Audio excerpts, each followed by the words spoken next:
وكذلك جعلناكم أمة وسطا لتكونوا شهداء على الناس জোরে বলুন আল্লাহু আকবার।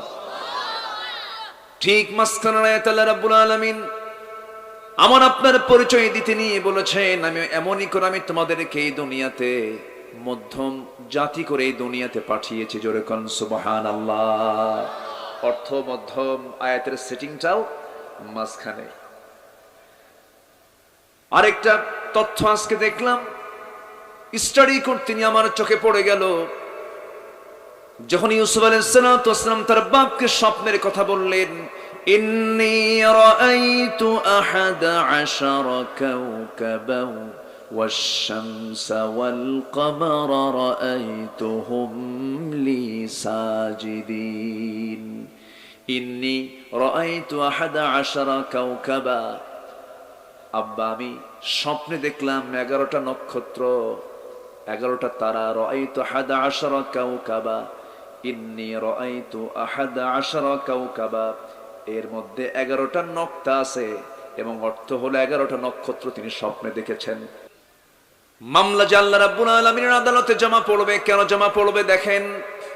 আল্লাহ রাব্বুল আলামিন সূরাতুল বাকারার 159 নম্বর আয়াতে বলছেন, ইন্নাল্লাযীনা ইয়াকতুমুনা মা আনজালনা মিনাল বায়িনাতি ওয়াল হুদা মিন বা'দি মা বায়্যানাহু লিন-নাসি ফিল কিতাব।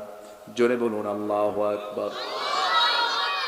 নিঃসন্দেহে যারা গোপন করবে, আড়াল করবে আমি যা নাজিল করেছি সেই নাজিলকৃত কিতাবের হেদায়েতের যারা, বাইয়িনাতের যারা আড়াল করবে, গোপন করবে, যা কিতাবের মধ্যে আমি মানুষের জন্য সুস্পষ্ট করে দিয়েছি, এই সুস্পষ্ট আয়াতকে, বাইয়িনাতকে, হুদাকে যারা সুস্পষ্ট প্রমাণাদি যারা আড়াল করবে, গোপন করবে, এটাকে গোপন রেখে ষড়যন্ত্র করবে, আল্লাহ বলছেন উলাইকা ইয়ালআনুহুমুল্লাহ, এদের উপরে আমি আল্লাহ আমার লানত। আল্লাহ যে কবি সম্পদ দিবেন সেই বান্দার কি জান্নাত কপালে আছে নাকি? আসতে বলবেন না আছে নাকি? নাই। আমার বন্ধুগণ, আমার ভাইয়েরা, সেই কিয়ামতের ময়দানে, আদালতে আখিরাতে আমার নবীজি আল্লাহর সামনে দাঁড়িয়ে কিছু কিছু বান্দারের বিরুদ্ধে মামলা দেবেন। সেদিন আল্লাহ নিজে বলবেন, ক্বালার রাসূল ইয়া রাব ইন্না কওমি ইত্তাখাযু হাযাল কুরআনা মাহজুরা। সূরাতুল ফুরকান আয়াত নাম্বার 30। সেই দিন মহান রব্বুল আলামিনের সামনে আমার রাসূল বলবেন, হে আল্লাহ, আমার এই কওমগুলো কোরআনটাকে পরিত্যক্ত করে রেখেছে, কোরআনটাকে ব্যবহার করে নাই, কোরআনটাকে বাস্তবায়ন করে নাই। ব্যক্তিগত জীবনে, সামাজিক জীবনে, রাজনৈতিক জীবনে, রাজনৈতিক অঙ্গনে, অর্থনীতির অঙ্গনে, সমস্ত কিছুতে কোরআনটাকে সব জায়গায় বাস্তবায়ন করে নাই। ও আল্লাহ, এরা কোরআনটাকে পরিত্যক্ত করে রেখেছে। রাসূল আল্লাহর আদালতে এই অভিযোগটা দিবেন। আমার বন্ধুগণ, আরেকটু সুস্পষ্ট করে বলতে চাই, যাদের বিরুদ্ধে রাসূল মামলা দিবেন, এক নাম্বার হলো সেই সকল নেতাগুলো, যে নেতাগুলো কোরআন দিয়ে রাষ্ট্র চালায় নাই, সমাজ চালায় নাই, এমন নেতা বুঝি দুনিয়াতে নাই। আমার রাসূল বলেছেন, আল খামরু উম্মুল খাবাইস, মদ হলো সমস্ত পাপের মা। সমস্ত পাপের মা হলো মদ। মদ সমস্ত পাপকে টেনে আনে। একটা এক্সাম্পল দিলে খুব সহজ হয়ে যাবে। কোন এক আল্লাহওয়ালা এক নগরে বসবাস করতেন, শহরে বসবাস করতেন। সেই শহরে একজন বড় আল্লাহওয়ালার বসবাস। সেই শহরে একজন জঘন্য পতিতাবৃত্তি করে বেড়ায় একজন নারীর বসবাস।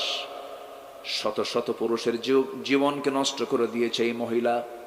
মনে মনে একদিন চিন্তা করলো, যেমন করি হোক এই শহরের বিখ্যাত আল্লাহর ওলিকে একদিন ধরে ফেলবো, পাকড়াও করব। ধরে ফেলে একদিন ঘরের মধ্যে তুলে টেকনিকে বলে, তোমার সামনে 3টা দরজা খোলা, এই 3টার যে কোনো একটা কাজ করবা, নচেত আমি এমন চিল্লান মারবো নগরীর সমস্ত লোক এসে তোমাকে দেখে ফেলবে, তোমার মান সম্মান চলে যাবে।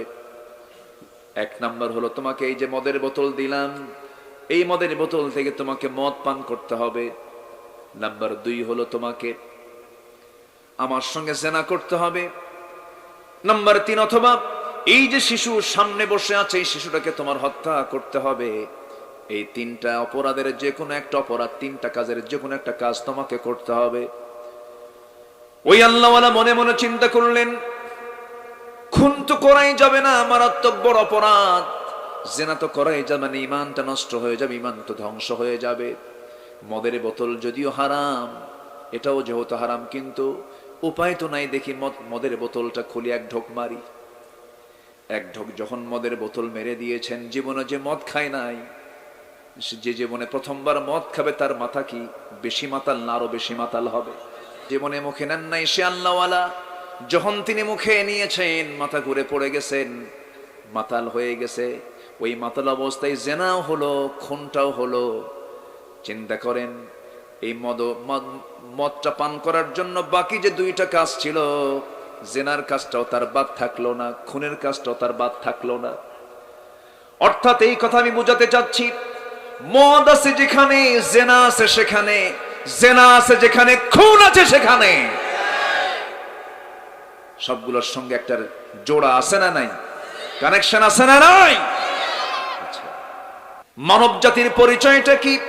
আল্লাহ রাব্বুল আলামিন সুন্দর করে বলছেন, যারা পারেন ঠোঁট মিলিয়ে বলুন, ইন্না খালাকনাকুম মিন যাকারিন ওয়া উনসা وجعلناكم شعوبا وقبائل لتعارفوا إن أكرمكم عند الله أتقاكم।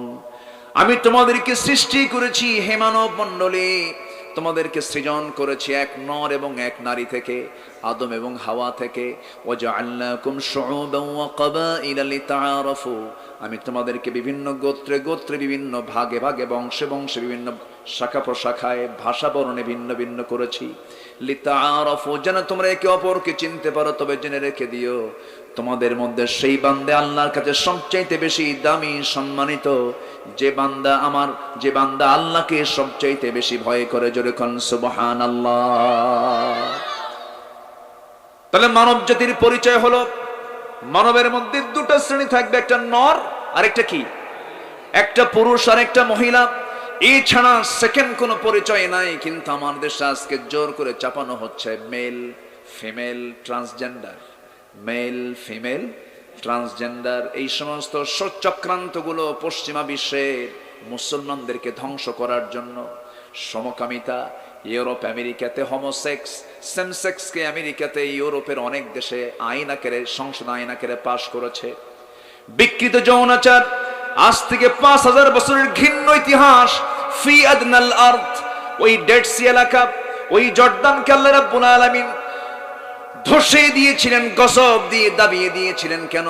কওমে লূত আলাইহিস সালাতু ওয়াস সালামের কওমরা তারা সমকামিতায় লিপ্ত ছিল। এমনকি লূত আলাইহিস সালামের স্ত্রী পর্যন্ত সমকামিতায় লোকজনদেরকে ডেকে এনেছিল তার বাড়ি পর্যন্ত।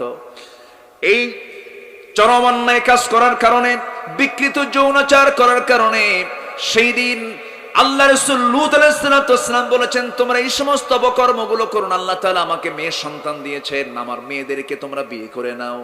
নারী পুরুষ এটা জায়েজ, কিন্তু পুরুষ পুরুষ জায়েজ নয়, মেয়ে মেয়ে জায়েজ নয়, সম্পূর্ণ হারাম। এরপরে যখন তারা অপকর্মে লিপ্ত হলো, এদেরকে একটা ঠেকনা মেরে, আসার মেরে দুনিয়া থেকে বিদায় করে দিলেন। আজকে আমার দেশে এমন কিছু পুরুষ আছে, কিছু মহিলা আছে যারা সমকামিতায় লিপ্ত। তারা প্রাউড করে সামনে প্রচার করে, মিডিয়ার সামনে বলে, আমি একজন সমকামী। পিটায়া সোজা করা দরকার বেদবদের, ঠিক কি না? আল্লাহ রাব্বুল আলামিন এই ভয়ঙ্কর আয়াতের পরে ইল্লা শব্দ বলেছেন। ইল্লা, তবে ওই সমস্ত বান্দাগুলোর আমি তওবা কবুল করে নেব, তাদের প্রতি আমি রহমদিল হব, তাদেরকে আমি মাফ করে দেব, যাদের মধ্যে 3টা দিক পাওয়া যাবে। 1 নম্বর হলো ইল্লাল্লাযীনা তাবু ওয়া আসলাহু ওয়া বায়্যানু ফাউলাইকা আতুবু আলাইহিম ওয়া আনা আত-তাওয়াবুর রহিম। জোরে বলুন আল্লাহু আকবার। আমার ভাইরা, ওমরের নাম শুনলে কি মনে হয়? লোকটা খারাপ না ভালো? শুধু ভালো না, মহা ভালো। কিন্তু এই লোকটা কি ভালো ছিলেন না খারাপ ছিলেন? কি ছিলেন বলেন? শুধু খারাপ না ভালো? খারাপ ছিলেন, খুব খারাপ ছিলেন। রাসূলকে যিনি মারতে যান নাঙ্গা তরবারি নিয়ে, উগ্র মেজাজ নিয়ে রাসূলকে যিনি মারতে যান, সেই লোকটা তো ভালো ছিলেন না। কিন্তু সেই লোকটা ভালো হয়ে গেলেন, সে লোকটা আল্লাহওয়ালা হয়ে গেলেন, সে লোকটা জগৎধন্য একজন মুসলিম উম্মার জন্য বড় মডেল হয়ে গেলেন। এবং রাসূল নিজে বলেছেন, আমার পরে যদি নবুয়তের সিলসিলা জারি থাকতো লাকানা ওমর, আমার ওমর নবী হয়ে যেত। জোরে কোন সুবহানাল্লাহ। কিন্তু চেঞ্জ হলেন কেমনে? চেঞ্জ হওয়ার মূল কারণ হলো কোরআন। কোরআন তাকে চেঞ্জ করে দিয়েছে। ফিরে এসেছেন আল্লাহর পথে। মাফ করে দিয়েছেন কে? আসতে বলবেন না, মাফ করে দিয়েছেন কে? আজকে একটা ইতিহাস পড়লাম, এই ইতিহাস কখনো এর আগে বলা হয় না। সাহাবীর একটা ইতিহাস। সেই সাহাবীর জীবনটা এমন ছিল, সেই সাহাবীটার নাম হলো উমাইর। সেই সাহাবীর নাম কি? উমাইর রাদিয়াল্লাহু তাআলা আনহু। ইসলাম কবুল করেন নাই তিনি। তার ছেলে আবু জেহেলের নেতৃত্ব অবলম্বন করে বদর যুদ্ধে অংশগ্রহণ করেছিল। বদর যুদ্ধে কুরাইশ নাস্তানাবুদ হয়ে যায়, ধ্বংস হয়ে যায়। সেই বদর যুদ্ধে তার ছেলে ওয়াহাব গ্রেফতার হয়ে যায়, যুদ্ধবন্দী হয়ে যায়। কিন্তু বাপ উমাইর চরম ক্ষেপে যায়, রেগে যায়। আমার ছেলেকে যুদ্ধবন্দী করে রেখে দিয়েছে। উমাইর প্রচন্ড ক্ষেপে গিয়ে রেগে গিয়ে বলল, আমি তো গরিব মানুষ, আমার ফ্যামিলির দায়িত্ব যদি কেউ গ্রহণ করত, আমি বিষাক্ত তীরের আঘাতে, বিষাক্ত তরবারির আঘাতে মুহাম্মদ বিন আব্দুল্লাহকে দুনিয়া থেকে বিদায় করে দিতাম। জোরে কোন নাউযুবিল্লাহ।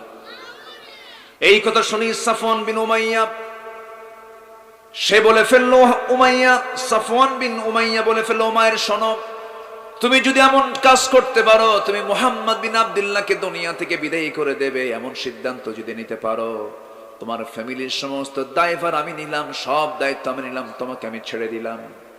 করল কি? উমাইর রাদিয়াল্লাহু তাআলা আনহু ইসলাম গ্রহণের পূর্বে বদর যুদ্ধের পরের ঘটনা এটা। এই সাহাবী উমাইর করলেন কি? বিষাক্ত তরবারি নিলেন, তরবারির গায়ে বিষ লাগিয়েছিলেন, তীর হাতের মধ্যে নিলেন, মদিনায় চলে গেছে, লুকায় লুকায় রাসূলকে ধরে ফেলবে। কিন্তু ওমরের চোখ তো ফাঁকি দেওয়া কঠিন।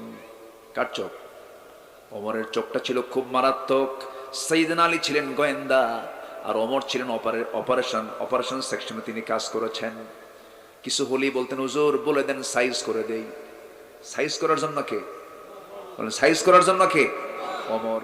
আর আলী ছিলেন গোয়েন্দার প্রধান ছিলেন। সমস্ত গোয়েন্দাগিরি করতেন তিনি, কূটনৈতিক তৎপরতাগুলো চালাতেন, তথ্যগুলো নিয়ে আসতেন, সংবাদ প্রবাহ, সংবাদগুলো আদান প্রদান করতেন সাইয়েদনা আলী। যখন তিনি এই উমাইরকে দেখলেন, সন্দেহ হয়ে গেল, চট করে তার ঘাটটা ধরলেন। ঘাট ধরেছেন, ঘাট ধরে সোজা নিয়ে এসে নবীর সামনে ধাক্কা মেরে ফেলে দিয়ে বলতেছে, এই কুকুরটা কোথা থেকে আসলো? কি আসলো বলেন? কুকুরটা কোথা থেকে আসলো? সাইয়েদনা ওমর ফারুক টের পেয়ে গেছেন। টের পাওয়ার সঙ্গে সঙ্গেই রাসূলকে বলছেন, ইয়া রাসূলুল্লাহ, এর মতলব ভালো না, এর মতলব ভালো না। রাসূল মুস্কি মুস্কি হাসি মেরে বলছে, ওমায়ের তুমি কি জন্য এসেছো বুঝতে পেরেছি আমি। কি বুঝতে পেরেছেন আপনি বলুন? তুমি আর সাফওয়ান বিন উমাইয়া কাবার চত্বরে দাঁড়ায়া গোপন হত্যার পরিকল্পনা করেছো। আল্লাহু আকবার বলবেন না? গোপন হত্যার পরিকল্পনা করেছো। তোমার তরবারিতে বিষ লাগায় নিয়ে এসেছো, তীরের মধ্যে বিষ লাগায় নিয়ে এসেছো। আমাকে হত্যার মানসিকতা নিয়ে তুমি চলে এসেছো, তোমার পরিবারের দায়িত্ব নিয়েছে সাফওয়ান। বলো তো কতটা সত্য কিনা? সঙ্গে সঙ্গে তরবারি ফেলে দিয়ে বলতেছে, পৃথিবীর কোনো মানুষ তো এটা এই কথা জানার কথা নয়, আপনি জানলেন কেমনে? বুঝতে পেরেছি, আপনি আল্লাহর নবী ছাড়া কেউ হবেন না। জোরকান সুবহানাল্লাহ। রাসূলকে জানায় দিয়েছেন তিনি কে? আসতে বলবেন না, তিনি কে? আল্লাহ জানায় দিয়েছেন। উমাইর রাদিয়াল্লাহু তাআলা নবীর হাতে হাত রাখলেন, কালিমা পড়ে মুসলমান হয়ে গেলেন। বেশ কিছুদিন চলে গেল, মক্কায় কোনো খবর যায় না। সাফওয়ানের কাছে সংবাদ চলে গেছে। সেই সাফওয়ান যখন শুনেছে উমাইর মারতে গিয়ে সে নিজেই কালিমা পড়ে মুসলমান হয়ে গেছে, সাফওয়ান বলছে, উমাইর তুই তো বড় বেঈমান রে। দেখেন, এক বেঈমান আরেকজনকে বেঈমান করে। ঠিক আছে না? তুই তো বড় বেঈমান রে, পাঠালাম কি কাজে, তুই করলি কোন কাজ, এত বড় তুই বিশ্বাসঘাতকতা করলি।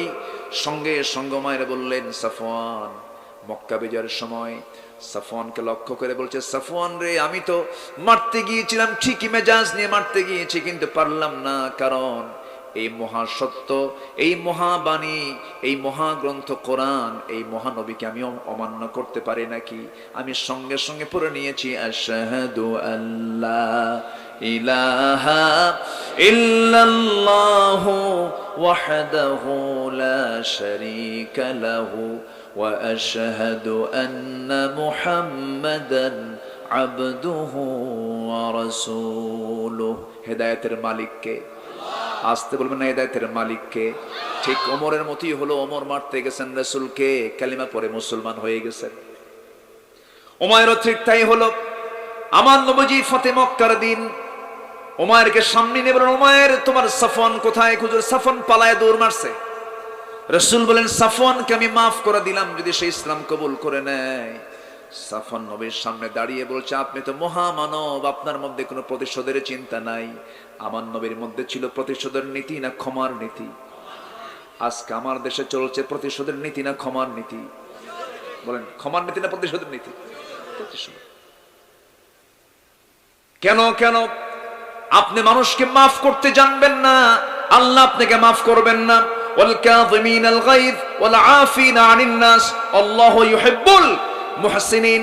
আপনি মানুষকে মাফ করে দিবেন, আপনি ক্রোধকে সংবরণ করবেন, আল্লাহ আপনাকে মাফ করবেন। আমার বন্ধুগণ, মক্কা যেদিন বিজয় হলো, সমস্ত কাফের মুশরিকরা ভেবেছিল মুহাম্মদ বুঝি মক্কার সমস্ত কাফেরদেরকে মেরে সব রক্তপাত করে দেবে। কিন্তু রাসূল সেদিন মক্কার মধ্যে ঢুকে বললেন, আজকের দিন আমি সবাইকে মাফ করে দিলাম। জোরে বলুন সুবহানাল্লাহ, জোরে বলুন সুবহানাল্লাহ। আপনি প্রতিশোধ নেবেন, আপনার ক্ষমতা আছে, আপনি প্রতিশোধ নেবেন। এই প্রতিশোধের মজা আপনি কিছুক্ষণ পাবেন, কিন্তু আপনি প্রতিশোধ নিতে পারতেন, কিন্তু আপনি মাফ করে দিয়েছেন, এই মজা আপনি সারা জীবন পাবেন। মাফ করতে শিখেন। প্রতিশোধ নেওয়া ভালো না, প্রতিশোধ নেওয়া ভালো নয়, শুধু আগুন দ্বিগুণ দ্বিগুণ বাড়তেই থাকে। সত্য কথা বলুন, হক কথা বলুন। ইমাম ইবনে তাইমিয়া যখন দামেস্কের জেলখানায়, ইমাম ইবনে তাইমিয়া রাহিমাহুল্লাহ দামেস্কের জেলখানায় যখন তাকে ঢুকানো হলো, আলেমদের জায়গা কোথায় হয় বলেন তো? আজ থেকে আলেমদের জায়গা দামেস্কের জেলখানায়, সিরিয়ার দামেস্কের জেলখানায় তাকে ঢুকাইছে। জেলার এসে কান্দে আর বলে, হুজুর, আমি তো হুকুমের গোলাম, আমার কিচ্ছু করার নাই, আমার কি কোনো দোষ হবে হুজুর? ইমাম ইবনে তাইমিয়া বললেন, আমি হুকুমের গোলাম, তুমি এই কথা বলে তুমি পার পাবে? তোমাদের মতো লোক থাকার কারণে জালিমরা জুলুম করার সুযোগ পায়। আহমদ ইবনে হাম্বল ইরাকের বাগদাদের জেলখানায় জেলার এসে কান্দে আর বলে, শেখ, ওস্তাজ, আমার কিচ্ছু করার নাই, আমি কি করব আপনার জন্য? আমি কি কোনো অপরাধ করে ফেললাম? সৈয়দ আহমদ ইবনে হাম্বল বললেন, ও জেলার, তুমি আমার কাছে নাজাত পেতে চাও, আমার কাছে নাজাত তো তুমি পাবে না, নাজাত পেতে হবে আল্লাহর আদালতে। হক কথা যার মুখ থেকে বের হয় না, সে বড় জালেম। যে চাকরি করতে গিয়ে, যে নেতৃত্ব মানতে গিয়ে হক কথা মুখ থেকে বের হয় না, সেই নেতৃত্ব, সেই চাকরির মুখে আমরা থুতু মারি, ঠিক কিনা? ঈমান আগে, ঈমান আগে না দুনিয়া আগে? কি আগে বলেন? ঈমান আগে। রিজিকের দায়িত্ব কার? আসতে বলবেন না, রিজিকের দায়িত্ব কার? এক সাহাবী আব্দুর রহমান ইবনে আউফ রাদিয়াল্লাহু তাআলা আনহু জান্নাতের সংবাদ পেয়েছেন। দুনিয়াতে কয়জন সাহাবী? 10 জন আশারে মুবাশশারা। এর মধ্যে একজন হচ্ছেন অন্যতম আব্দুর রহমান ইবনে আউফ। 7 থেকে 8 হাজার কোটি টাকার মালিক ছিলেন। 10 জন সাহাবীর অধিকাংশই জান্নাতের সংবাদ যারা পেয়েছেন, অধিকাংশই তারা মিলিয়নার ছিলেন, ধনী ছিলেন। ইসলাম কে আমরা অভাব মনে করি না। ইসলাম মানলে অভাব থাকবে না। সমাজে ইসলাম চালু হলে সমস্ত অভাব দূর করে দিবেন তিনি কে? কে?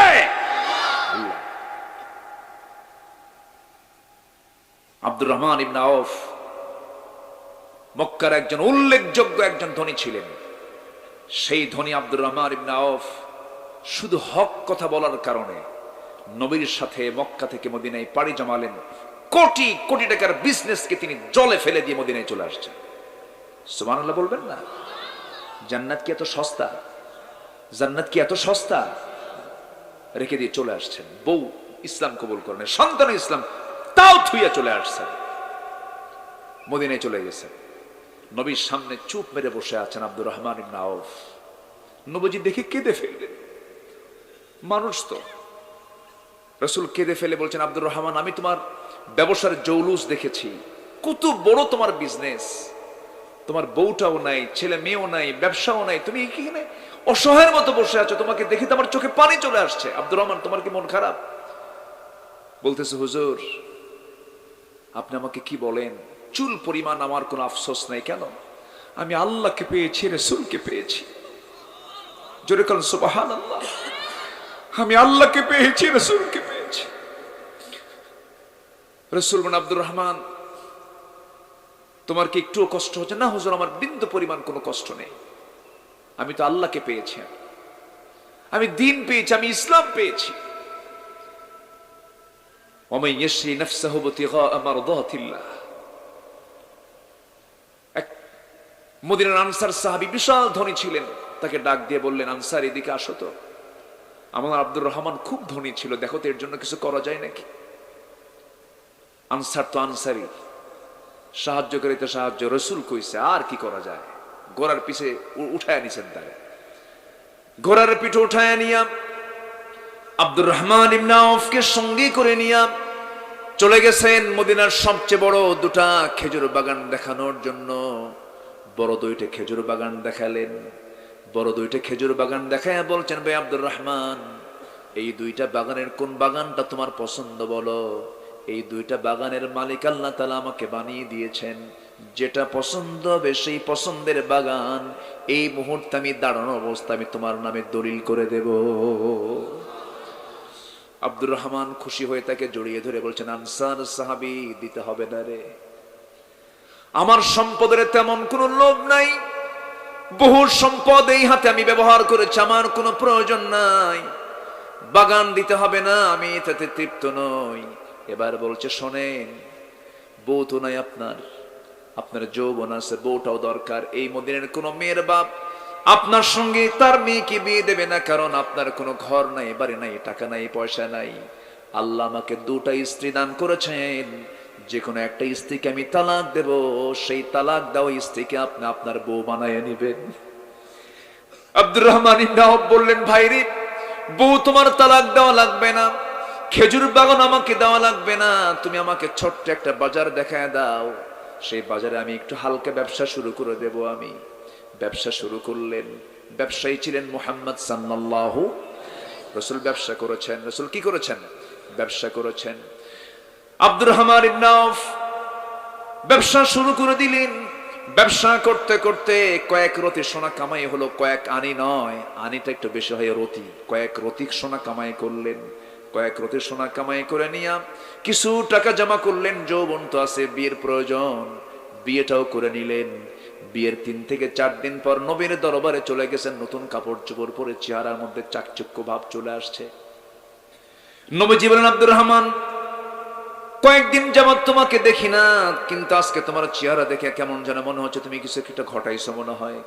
তুমি কি বিয়ে করছো নাকি? হুজুর, বিয়ে তো করে ফেলছে, তুমি আমার দাওয়াত দিলা না। হুজুর, মনে ছিল না। কি ছিল না?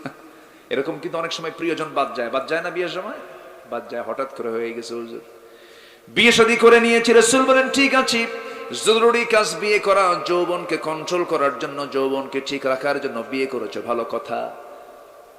টাকা পাইছো কই? মরণার টাকা দিলা কেমনে? হুজুর, ছোট্ট বাজার পেয়েছিলাম, সেখানে ব্যবসা করতে করতে কয়েক রতি সোনা কামাই করছি। সেই কয়েক রতি সোনা কামাই করে মোহরানার টাকা নির্ধারণ করে আমি আমার বউকে মোহরানা সম্পূর্ণ পরিশোধ করে বউটা বানায়া আমার ঘরে নিয়ে আসছে। হুজুর, আপনি আমার জন্য একটু দোয়া করে দিবেন। আমার নবী সেই সময় সুন্দর করে রাসূল তার জন্য, তার পরিবারের জন্য দোয়া করছেন এইভাবে, আল্লাহ আমার আব্দুর রহমানের পরিবারে বরকত দাও, তার ব্যবসার সম্পদে বরকত দাও। নবীর দোয়া মিস না কবুল? মিস না কবুল? আল্লাহ তাআলা তার 13টা সন্তান দিয়েছেন। কয়টা? 13 সন্তান দিয়েছেন। আর এই পরিমাণ সম্পদ আল্লাহ তাআলা তাকে দান করলেন। ওই মদিনায় আসার পরেও তাবুক অভিযানের দিন এই আব্দুর রহমান ইবনে আউফ তিনি একাই 3 বস্তা সোনা দান করেছেন। কয় বস্তা? 3 বস্তা। আমার ভাইয়েরা, সম্পদ আসবে যাবি, সম্পদ থাকবে আবার থাকবে না, অভাব আসবে আবার সচ্ছলতা আসবে, কিন্তু সব সময় আমার স্মরণ করতে হবে কাকে? আসতে বলবেন না কাকে? আল্লাহকে। কিন্তু আব্দুর রহমান ইবনে আউফের মূল টার্গেট হলো কাকে? 1 নাম্বার পাওয়া। আসতে বলবেন না কাকে পাওয়া? নাম্বার 2 হচ্ছে মুহাম্মদ সাল্লাল্লাহু আলাইহি ওয়াসাল্লামকে পাওয়া। সে আল্লাহ এবং রাসূলকে আমাদের পেতে হবে। যিনি আল্লাহকে পেয়েছেন, যে রাসূলকে পেয়েছে, তার আর কিছুই লাগে না। মুমিন জীবনের বন্ধু হবে 3 জন। মহান রব্বুল আলামিন সূরা মায়েদার ভিতরে 55 নম্বর আয়াতে বলছেন, ইন্নামা ওয়ালিয়ুকুমুল্লাহু ওয়া রাসূলুহু ওয়াল্লাযীনা আমানুল্লাযীনা ইউকিমুনাস সালাহ ওয়া ইউতুনাস যাকাতা ওয়া হুম রাকিউন। জোরে বলুন আল্লাহু আকবার। তোমাদের বন্ধু হবে 1 নাম্বার কে? আরো জোরে কে? নাম্বার 2 হচ্ছেন মুহাম্মদ সাল্লাল্লাহু আলাইহি ওয়াসাল্লাম। নাম্বার 3 তোমাদের বন্ধু হবে ঈমানদাররা।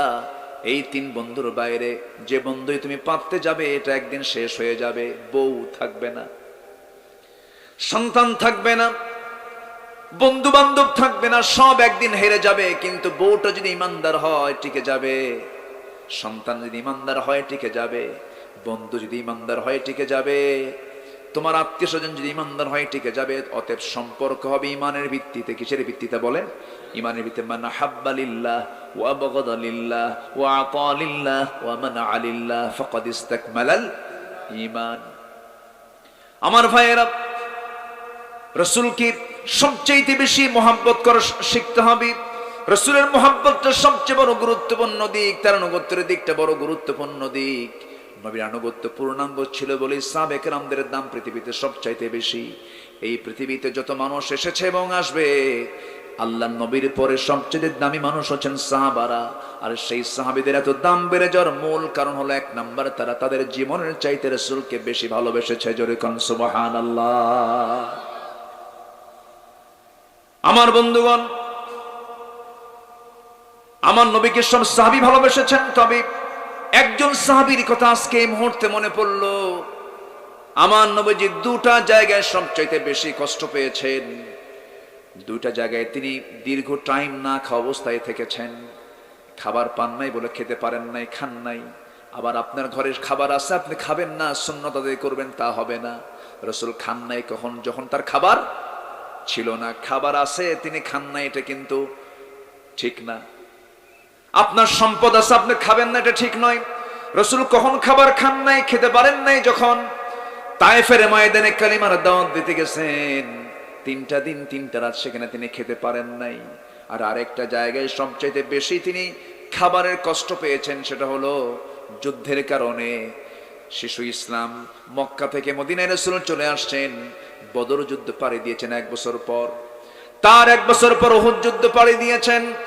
তার 1 বছর পরই খন্দকের পরীক্ষা খনন যখন শুরু হয়ে গেল। ধরুন আমি একটা প্রশ্ন করব, গোটা পৃথিবীতে এখন যুদ্ধ বিধ্বস্ত দেশ হলো রাশিয়া, ইউক্রেন। তাদের অর্থনৈতিক অবস্থা আগের চাইতে খারাপ না ভালো? ভালো না খারাপ? বরঞ্চ তাদের এই যুদ্ধের কারণে গোটা পৃথিবীর সমস্ত পণ্য সামগ্রীর দাম কমছে না বাড়ছে? তেলের দাম কমছে না বাড়ছে? বাড়ছে। আমার নবীজি মদিনায় চলে গেলেন, বদর পাড়ি দিলেন, উহুদ পাড়ি দিলেন, আবার খন্দকের পরীক্ষা খনন শুরু হয়ে গেছে। পুরা অর্থনীতি সম্পূর্ণ ক্রাইসিসে পড়ে গেছেন রাসূল। সেই সময় খাবার পান নাই, নিজে খাবার খাবেন সে খাবার পর্যন্ত নাই। আমার নবীজি নিজে কোদাল মারা শুরু করে দিয়েছেন। রাসূল তেমন রাসূল ছিলেন, রাসূল তেমন নেতা ছিলেন, কর্মীদেরকে লাগায় দিয়ে তিনি চুপ করে বসে থাকেন নাই। রাসূল সবার আগে কোদালটা হাতে নিয়েছেন। জোরে কোন সুবহানাল্লাহ। আমার নবীজি আগে খেতেন না খাওয়াতেন? আজ থেকে খেতেন না খাওয়াতেন? খাওয়াতেন। রাসূল আগে নেতা ছিলেন, তিনি কি কর্মীদেরকে আগে দিতেন না নিজে আগে যেতেন? নিজে আগে যেতেন। আমার নবীজি খন্দকের পরিখা খনন করার সময় কোদাল মারতেছিলেন। সিরাত ইবনে হিশামে এসেছে, কোদাল মারতে মারতে আমার নবীজির সুন্দর কালো কেশ, সুন্দর কালো চুল ধুলায় মলিন হয়ে গেছে, কাপড় চোপড় গুলো ধুলা ময়লা হয়ে গেছে। একদিন না, দুদিন না, 3 দিন না, 4 দিন 4 রাত আমার নবীর পেটে খাবার তো দূরের কথা, পানি পর্যন্ত ঢোকে নাই। খাবার নাই, পানি নাই। আমার নবীজি সেই সময় সহ্য করতে না পেরে কাউকে না জানায়া জামার ভিতরে পাথর দিয়ে পেটে পাথর বেঁধেছেন। পাথর যখন বেঁধেছেন পেটে, কেউ টের পায় নাই, কিন্তু একজন সাহাবী রাসূলকে খুব কাছ থেকে তিনি তাকে চিনতেন, বুঝতেন, তার মনের খবরটা বুঝতেন। সেই সাহাবীর নাম হলো জাবির রাদিয়াল্লাহু তাআলা আনহু। সাইয়েদনা জাবির রাদিয়াল্লাহু তাআলা আনহু রাসূলকে অতি কাছ থেকে দেখলেন, নবীজির পেটে শক্ত কি যেন বেঁধে আছে। আস্তে করে হাত দিয়ে বলছেন, হুজুর আমি কিন্তু টের পাইছি আপনি ক্ষুধা সহ্য করতে পারতেছেন না, আপনার পেটে আপনি পাথর বেঁধেছেন। রাসূল মুস্কি হাসি মেরে বলছে, জাবির রে, আমি তো কাউকে বুঝতে দেই নাই, তুমি বুঝলা কেমনে? হুজুর আমি যে আপনাকে খুব ভালোবাসি, আপনার চেহারা দেখে আমি টের পাইছি। সঙ্গে সঙ্গে জাবির বাড়িতে চলে গেলেন। বাড়িতে গিয়ে বউকে বলছেন, বউ আমার, ওই যে আমাদের একটা ছোট্ট ছাগল ছিল, ছাগলটা কোথায়, কোমক জায়গায় আছে, নিয়ে আসলেন। স্বামী বউ মিলে ছাগলটা জব করলেন। জব করে বলছেন, বউ আমার শোনো, সুন্দর করে পাকাবা রান্না করবা, আজকে আমার বাড়িতে আমার রাসূলকে দাওয়াত দিয়ে খাওয়াবো, রাসূলকে তৃপ্তি ভরে খাওয়াবো, রান্না বান্না করে নাও। কিন্তু বউটা বলে দিচ্ছে, স্বামী আমার, মাত্র 5-6 কেজি ওজনের ছাগল, যদি আপনি সবাইকে বলতে যান খাওয়ানো সম্ভব হবে না, শুধু রাসূলকে কানে কানে বলবেন, কয়েকজন সাহাবী কিনে রাসূলকে আস্তে করে নিয়ে চলে আসবেন। আচ্ছা ঠিক আছে। গিয়ে আমার নবীর সামনে গিয়ে কেঁদে কেঁদে বলছে, হুজুর আপনার পেটে পাথর, চলুন না আমার ঘরে যাই। কানের মধ্যে মুখ ঢোকায় বলছেন, কেন, কি হয়েছে, কি খাবার? হুজুর আপনার জন্য আমার বউকে একটা ছাগল জব করে দিয়ে আসছি, ছোট্ট ছাগল 5-6 কেজি ওজনের, চলেন আপনাকে তৃপ্তি ভরে রুটি দিয়ে খাওয়াইয়া দেব। আমার নবীজি একটা মুস্কি হাসি মারলেন, চাঁদের মতো হাসির ঝিলিক দিত তার মুস্কি হাসি। রাসূল মুস্কি হাসি মেরে চট করে সেই জায়গা থেকে দাঁড়ায়া সব সাহাবীকে লক্ষ্য করে বলছেন, ও সাহাবীরা, তোমরা কি জানো আমার জাবির আমাদেরকে দাওয়াত দিয়ে ফেলছে? কত কি মুসিবত! এখন 6 কেজি ওজনের এই ছাগল, সব সাহাবীর কি পেট ভরবে? আজ থেকে পেট ভরবে? এ তো স্বাভাবিকভাবে ভরবে না। সাইয়েদনা জাবির মাথায় হাত দিলেন, হুজুর আমি আপনাকে কানে কানে বললাম, এত লোককে আপনি দাওয়াত দিলেন, আমি কেমন করে আপনার এই মেহমানদারি আমি রক্ষা করব? রাসূল মুস্কি মুস্কি হাসি দিয়ে বলছে, জাবির রে, বিশ্বনবী কখনো একা খায় না, তুমি যখন বলেছো আমাকে শুধু খাওয়াবে, আমি এতগুলো সাহাবীকে নিয়ে আমি কেমনে এদেরকে রেখে আমি খাবো? ওদেরকে ছাড়া আমি খাবো না। তবে তুমি চিন্তা করো না, বান্দা যার রিজিকের দায়িত্ব তার। জোরে কোন সুবহানাল্লাহ। সাইয়েদনা জাবির বাড়িতে চলে গেলেন। আমার নবীজি সব সাহাবীকে নিয়ে জাবিরের বাড়ির দিকে রওনা দিলেন। জাবিরের বাড়ির দিকে রওনা দিয়ে বাইরে দাঁড়ায় আছেন, ভিতরে গিয়ে বলছেন, আমার বউ শোনো, কাম তো সারছে কি? রাসূলকে কানে কানে বলছে, কিন্তু রাসূল তো হাটে হাড়ি ভাঙছে, সবাইকে বলে দিচ্ছেন, এখন কি করা যায়? বউটাও বলতেছে, স্বামী আমার চিন্তা করবেন না, নবীর মুখ থেকে যখন বের হয়েছে চিন্তা করবেন না, বান্দা যার রিজিকের দায়িত্ব তার। জোরে কোন সুবহানাল্লাহ। এমন তাওয়াক্কুল সবার মধ্যে থাকলে আল্লাহ তাআলা প্রত্যেক বান্দাকে পাখির মতো খাওয়ায় দিতেন। কিন্তু আমরা তো টেনশন করি, কেমনে চলবো, কেমনে খাবো, কেমনে পড়বো, কেমনে যাবে দিন। এই কেমনে কেমনে চিন্তা করায় দেয় শয়তান। কে কে বলেন তো? শয়তান। আমি আমার জরিপ অনুযায়ী একটা কথা বলতে চাই, একটা লাইন মাথায় রাখবেন সারা জীবন। সারা জীবনে একটা লাইন কতটা মাথায় রাখবেন? আমি প্রায় এই চিন্তাটা করি, আমি এটার বাস্তবায়ন করার চেষ্টা করি, আমার ব্যক্তিগত আমল আমি এটা মনে করি। সবাই মাথায় বিষয়টা রাখবেন, আপনার জীবনের যত হতাশা, যত চিন্তা, যত টেনশন, যত পেরেশানি, যত আপনার ঝুট ঝামেলা, যত কিছু থাকুক না কেন, সব কিছু মাথায় নিয়ে যখন আপনি একটা সেজদা তৃপ্তি মতো দিবেন আল্লাহর আদালতে, আল্লাহর সামনে, সমস্ত অশান্তি মুহূর্তের মধ্যে আপনার ভিতর থেকে শেষ হয়ে যাবে। এই প্রশান্তির সেজদার চাইতে বিশ্বের কোন কাজে এমন প্রশান্তি নাই। আল্লাহু আকবার বলেন। সেজদা দেব কাকে? আসতে বলবো, সেজদা দেব কাকে? আল্লাহকে। আমি কি আলোচনা চালাবো? হ্যাঁ, কোন সমস্যা অসুবিধা নাই তো? জিকির করি লা ইলাহা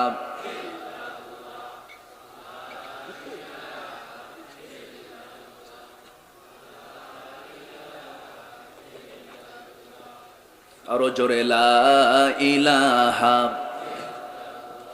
সুবহানাল্লাহ আলহামদুলিল্লাহ লা ইলাহা আরো জোরে লা ইলাহা আরো জোরে সুবহানাল্লাহ আলহামদুলিল্লাহ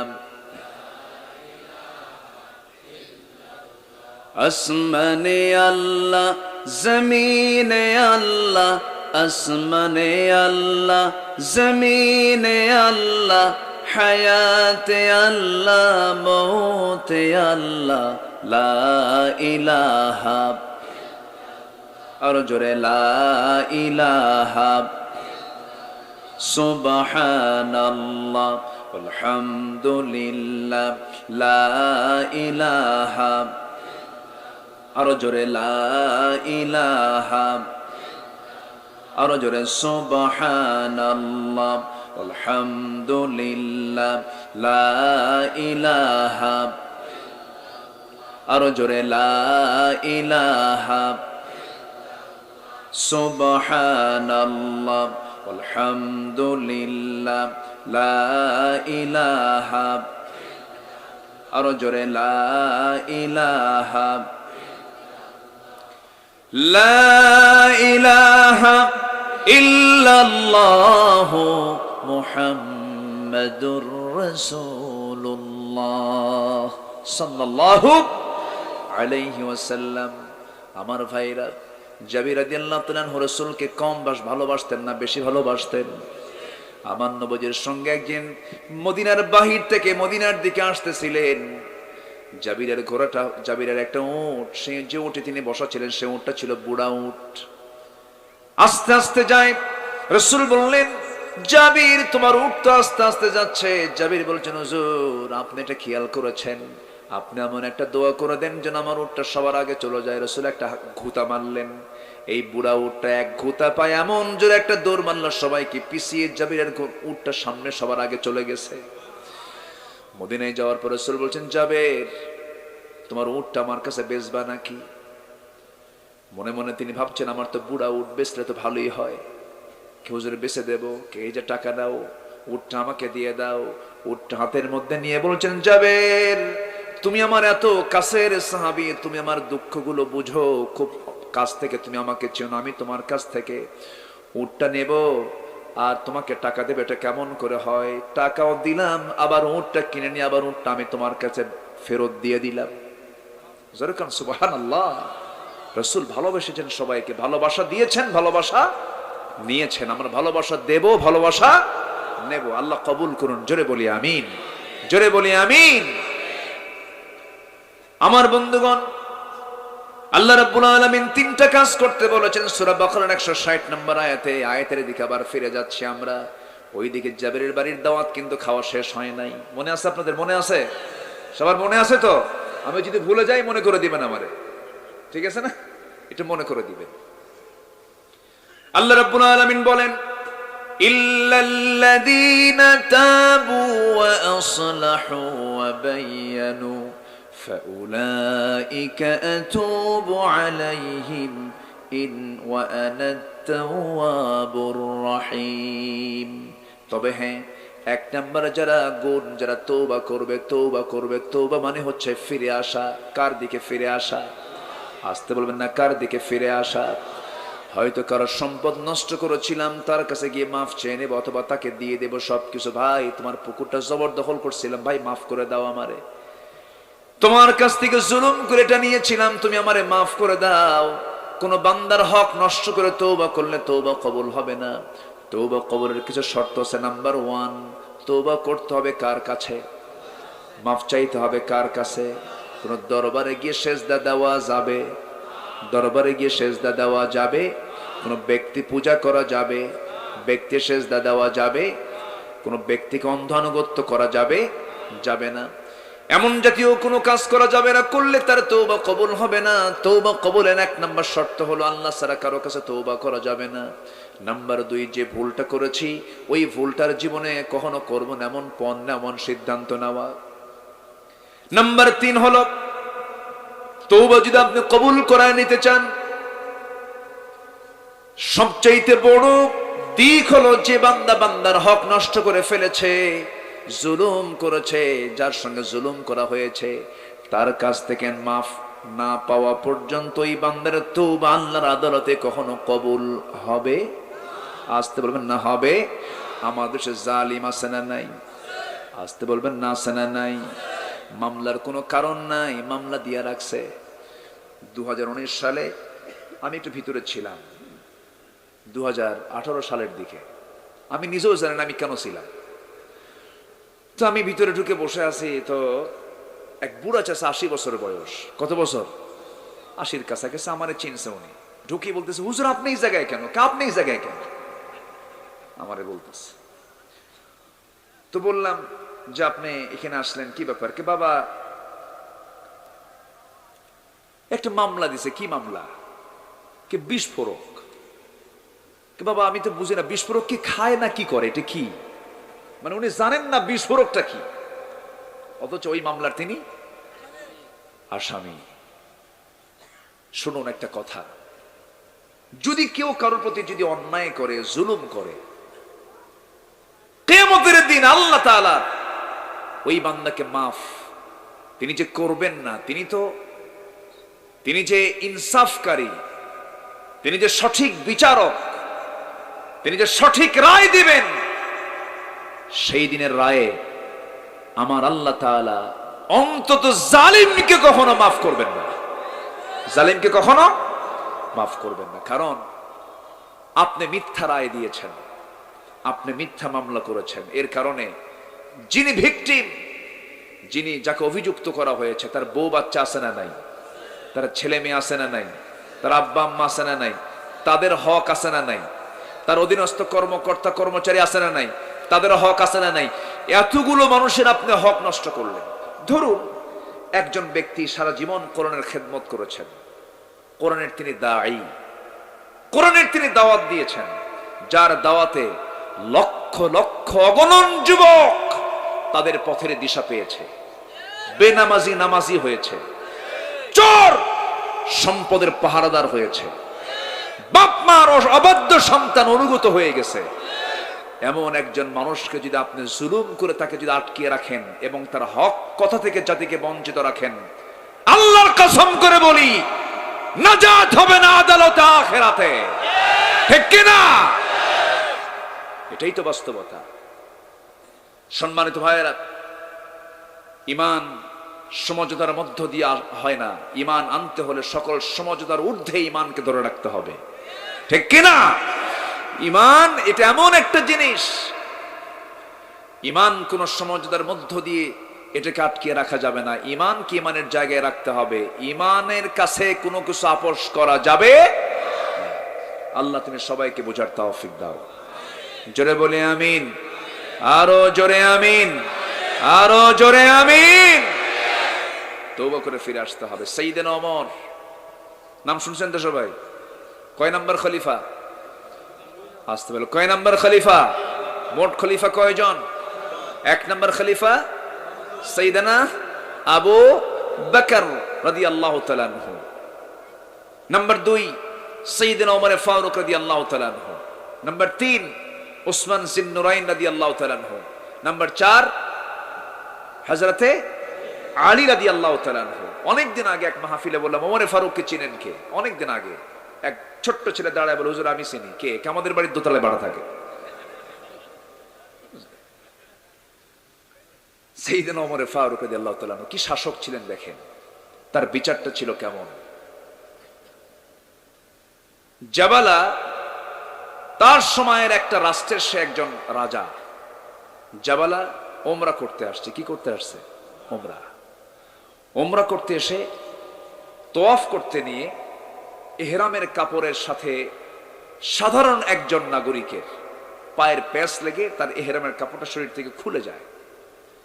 এহরামরত অবস্থায় জাবালা করছে কি, হিতাহিত রাগটাকে নিয়ন্ত্রণ করতে না পেরে ফালা রাফাথা ওয়ালা ফুসুকা ওয়ালা জিদালা ফিল হজ, এটা ভুলে গেছে, মারছে থাপ্পড়।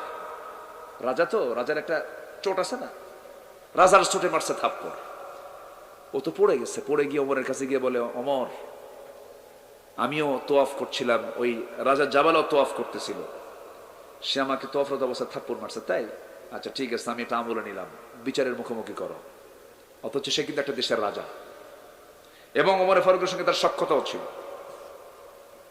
বললেন, জাবালা তুমি নাকি এগুলো করেছো? হ্যাঁ। করবো না মানে? সে মানে হেরামের কাপড় খুলে ফেলে দিয়েছে, প্যাঁচ লেগে গেছে। সে কি বোঝে না তার হুঁশ কম? কি সে কি ইচ্ছাই করেছে? কেন ইচ্ছাই করে নাই? থাপ্পড় মারলেন কেন? কি সে একজন সাধারণ একজন নাগরিক, আমি তাকে থাপ্পড় মারতেই পারি। এই কথা বলা মাত্র ওমরে ফারুক বলেন, এই আল্লাহর গোলাম এদিকে আয়, তোরে যে ওয়েটে থাপ্পড় মারছে, তোরে যে ওজনে থাপ্পড় মারছে, ওই ওজনে ওর গালে একটা মেরে দে। আল্লাহু আকবার বলবেন না? আরো জোরে কেন আল্লাহু আকবার। আইন সবার জন্য, আইন সবার জন্য সমান। ওমরে ফারুক ঘোড়া কিনেছেন। কি কিনছেন? ঘোড়া। ঘোড়াওয়ালার কাছ থেকে একজন শাসক, 40টা রাষ্ট্র চালান সাইয়েদনা ওমরে ফারুক। রোম পারস্য কাঁপে তার নাম শুনলে, রোম পারস্য কাঁপে। খুব দাপটে সাহাবী ছিলেন সাইয়েদনা ওমর ফারুক রাদিয়াল্লাহু তাআলা। ঘোড়া কিনছেন এক ঘোড়াওয়ালার কাছ থেকে। ঘোড়া কিনে ঘোড়ার পিঠে চড়ছেন, চড়ে কয়েক মাইল গেছেন। কয়েক মাইল যেতেই ঘোড়ার 4টা পাই অকেজো হয়ে পড়ে গেছে। 4টা পা যখন অকেজো হয়ে গেছে, খেপে গিয়ে এসে বলতেছেন, এই ঘোড়াওয়ালা তুমি আমারে অকেজো ঘোড়া দিছো কেন? এই ঘোড়া আমি নেব না, ঘোড়া ফেরত নাও। ঘোড়াওয়ালা বলে, আল্লাহর কসম আমি আপনাকে অকেজো ঘোড়া দেই নাই, লেনদেন সুস্থ ঘোড়া আমি আপনাকে দিয়েছি, লেনদেন হয়ে গেছে, এই ঘোড়া আমি ফেরত নিতে পারবো না। সাইয়েদনা ওমর ফারুক বলছেন, তুমি এরকম করে কথা বলছো কেন? কিছুক্ষণ আগেই তো নিলাম, অসুস্থ হয়ে গেছে ঘোড়া, আমি ঘোড়া নেবো না। কেন? আমি নেবো না, আমি আপনাকে সুস্থ ঘোড়া দিয়েছি। তাহলে এখন কি করা যায়? চলুন আদালতে যাই। কোথায় যাই? সাধারণ ঘোড়াওয়ালা কাকে বলে? বলেন কাকে বলতেছে? একজন খলিফাতুল মুসলিমিনকে বলতেছে, রাষ্ট্রনেতাকে বলতেছে, চলেন আদালতে যাই। চলো। আঞ্চলিক আদালতে সাইয়েদনা ওমর ফারুক ঢুকলেন। ঢোকা মাত্রই আদালতের বিচারপতি ওমর ফারুককে দেখি দাঁড়ায় গেছে। দাঁড়ায় গিয়ে বলতেছে, খলিফাতুল মুসলিম আপনি এই জায়গায় কেন? জান নাই। তো সে সাহাবী নামাজ পড়তে যাচ্ছেন, বউ ডাক দিয়ে বলতেছেন, দেখেন 3 মাস হলে বাজার নাই, আপনার কাছ থেকে কিছু কয়েন জমা করছিলাম, এই কয়েনগুলো নিয়ে যান, পয়সাগুলো নিয়ে একটু বাজার নিয়ে আসেন তো, আজকে বাচ্চা কাচ্চা নিয়ে একটু খাবো, তৃপ্তি ভরে পেট ভরে একটু খাবো। কাচ্চা ঠিক আছে দাও। আজান দিছে জোহরের। নামাজ আগে না বাজার আগে? আজ থেকে নামাজ আগে না বাজার আগে? নামাজ আগে। নামাজ পড়তে নিছেন, আমার নবীজির বয়ান শুরু, আসর হয়ে গেছে, নামাজ আবার বয়ান শুরু, মাগরিব হয়ে গেছে, বাজার শেষ। এশার নামাজ পড়ে রাসূল বলেন, তালহা এই যে মেহমান একটা আছে, যাও একটু মেহমানকে নিয়ে গিয়ে আজকে একটু মেহমানদারি করো, আমার অনেক মেহমান আসছে, ভাগ করে দিয়েছি, তুমি একটা মেহমান নিয়ে যাও। তো এক মেহমান নিয়ে বাড়িতে যাচ্ছেন, কিন্তু বাজারে কোনো ব্যাগ, বাজারের ব্যাগে কোনো বাজার নাই, শূন্য ব্যাগ নিয়ে মেহমানের সাথে নিয়ে বাড়িতে গেছে। দরজায় নক করে বলতেছে, বউ দরজা খোলো। দরজা খোলা মাত্রই বলতেছে, বউ আমার এই যে বাজারের ব্যাগ, বাজার কিন্তু করে নেই, মেহমান সাথে নিয়ে আসছে। বউ বলতেছে, আলহামদুলিল্লাহ। এরকম বউ তো আমাদের বাংলার ঘরে ঘরে। হ্যাঁ, আসতে কয়। যদি এরকম করতাম তাহলে আমরা কি হতো বলেন তো? হ্যাঁ, একটু কন, একজন কন, কিছু কন। ঝাড়ু না, ঝাড়ু না, কি যেন কইছে। 3 মাস না খায়া থাকি, ভাক্কা করো না, বাজার নাই, কিছু নাই, মেহমান নিয়ে আসছো কেন? এরকম চলে আসতো। কিন্তু মেহমান দেখেই বাড়ির বউ, আদর্শবতী বউ বলতেছে কি? আলহামদুলিল্লাহ। বলতেছেন, আমার স্বামী আমরা বড় ভাগ্যবান, মেহমান বাড়িতে ঢুকেছে, বরকত বাড়িতে ঢুকেছে, আলহামদুলিল্লাহ। বউ, স্বামী বলতেছে, আমার বউরে আলহামদুলিল্লাহ তো বললাম, কিন্তু খাওয়াবো কি বলো, কি ফয়সালা করা যায়? এবার বউটা বলতেছে, বান্দা যার রিজিকের দায়িত্ব তার। জোরে কোন সুবহানাল্লাহ।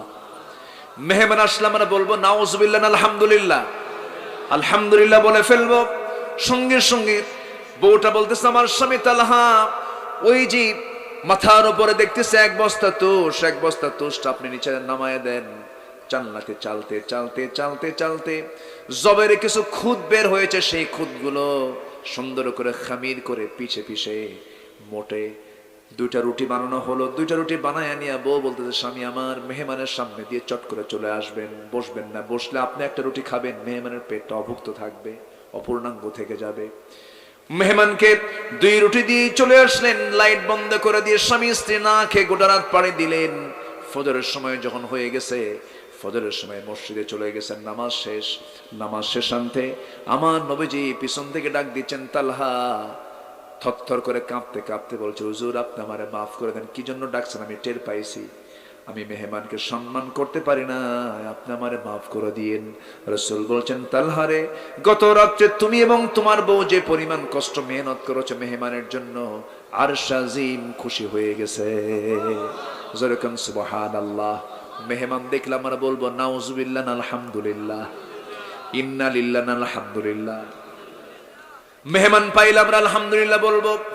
আমার বন্ধুগণ, এজন্য যার বউটা ভালো তার কিসমতটা ভালো। আমার নবীর জীবনে বউগুলো ভালো ছিল, তার উম্মতের বউগুলো ভালো হবে। জোরে বলে ইনশাআল্লাহ, জোরে বলে ইনশাআল্লাহ। কিন্তু তাদেরকে পর্দা শিখাবো, নামাজ শিখাবো, দিন শিখাবো, ইসলাম শিখাবো, কোরআন শিখাবো। কোরআন পড়বা, কোরআন তেলাওয়াত করে, নামাজ কোরআন তেলাওয়াত করে তোমার কাজ শুরু করে দেব। বরকত দিবেন কে? সন্তান পেটে রেখে মা কোরআন তেলাওয়াত করবে, সন্তান আব্দুল কাদের জিলানী হবে। সন্তান পেটে রেখে মা কোরআন তেলাওয়াত করবে, সাইয়েদনা ইউসুফের চরিত্র সন্তান পেয়ে যাবে। আল্লাহু আকবার। নাটক দেখবে, নাটকের চরিত্র সে শিখবে সন্তানগুলো। আমার বন্ধুগণ, জাবির রাদিয়াল্লাহু তাআলার বউ বলছে আমার স্বামী আপনি চিন্তা করবেন না, বান্দা যার রিজিকের দায়িত্ব তার। রাসূল এসে দরজায় কড়া নাড়তেছেন, দরজা খুলে দেওয়া হলো। রাসূল বলছেন ও জাবের, তোমার বউকে আমার সালাম জানিয়ে বলো যে হাড়িতে ছাগলটা চড়িয়েছিল, রান্না বান্না করেছে, সেই হাড়ির যেন, পাতিলের যেন উপরে ঢাকনা যেন সে না খুলে নেয়। যে হাড়িতে যে পাত্রে সেই রুটি রেখে দিয়েছে, সেই রুটির উপরে ঢাকনা যেন টান না সে দেয়। দুটাই ঢেকে রাখুক। আজকে বন্টন করার দায়িত্ব আমি কাউকে দেব না, আমি রাসূল নিজে বন্টন করব নিজ হাতে। রাসূল করলেন কি, হাড়ির কাছে গেলেন, হাড়ির ঢাকনাটা রেখে রাসূল নিজে ঢাকনার কোনা দিয়ে সবাইকে তিনি খাবারগুলো দিয়ে দিচ্ছেন, ছাগলের গোশতগুলো দিচ্ছেন, রুটিগুলো দিচ্ছেন। 600 সাহাবী এট এ টাইম সবাই খাবার খেয়েছে তৃপ্তি ভরে, রুটিও খেয়েছে, গোশতও খেয়েছে। হাড়ি থেকে এক চুল পরিমাণ রুটিও কমে নাই, গোশতও কমে নাই। জোরে কোন সুবহানাল্লাহ। ইন্নাল্লাহা ইয়ারযুকু মান ইয়াশাউ বিগাইরি হিসাব। আল্লাহ যাকে চান বেগৈরে হিসাব রিজিক দিয়ে দেন, কিন্তু চাইতে হবে কার? আল্লাহ যদি চান যাকে ইচ্ছা তাকে দেন। বুদ্ধি থাকলেই যে সম্পদ হয় তা না। দেখবেন গ্রামের মধ্যে কিছু বুদ্ধি আছে, খুব বুদ্ধি পালে ভাত পায় না, আছে এরকম, আছে না নাই? আর কিছু বুদ্ধি নেই, খুব বোকাশোকা মানুষ, তার অভাব নাই, আছে না? আছে। এই জন্য আমরা চাইবো কার কাছে? আল্লাহর কাছে আমরা চাইবো। ওয়াজ শেষ।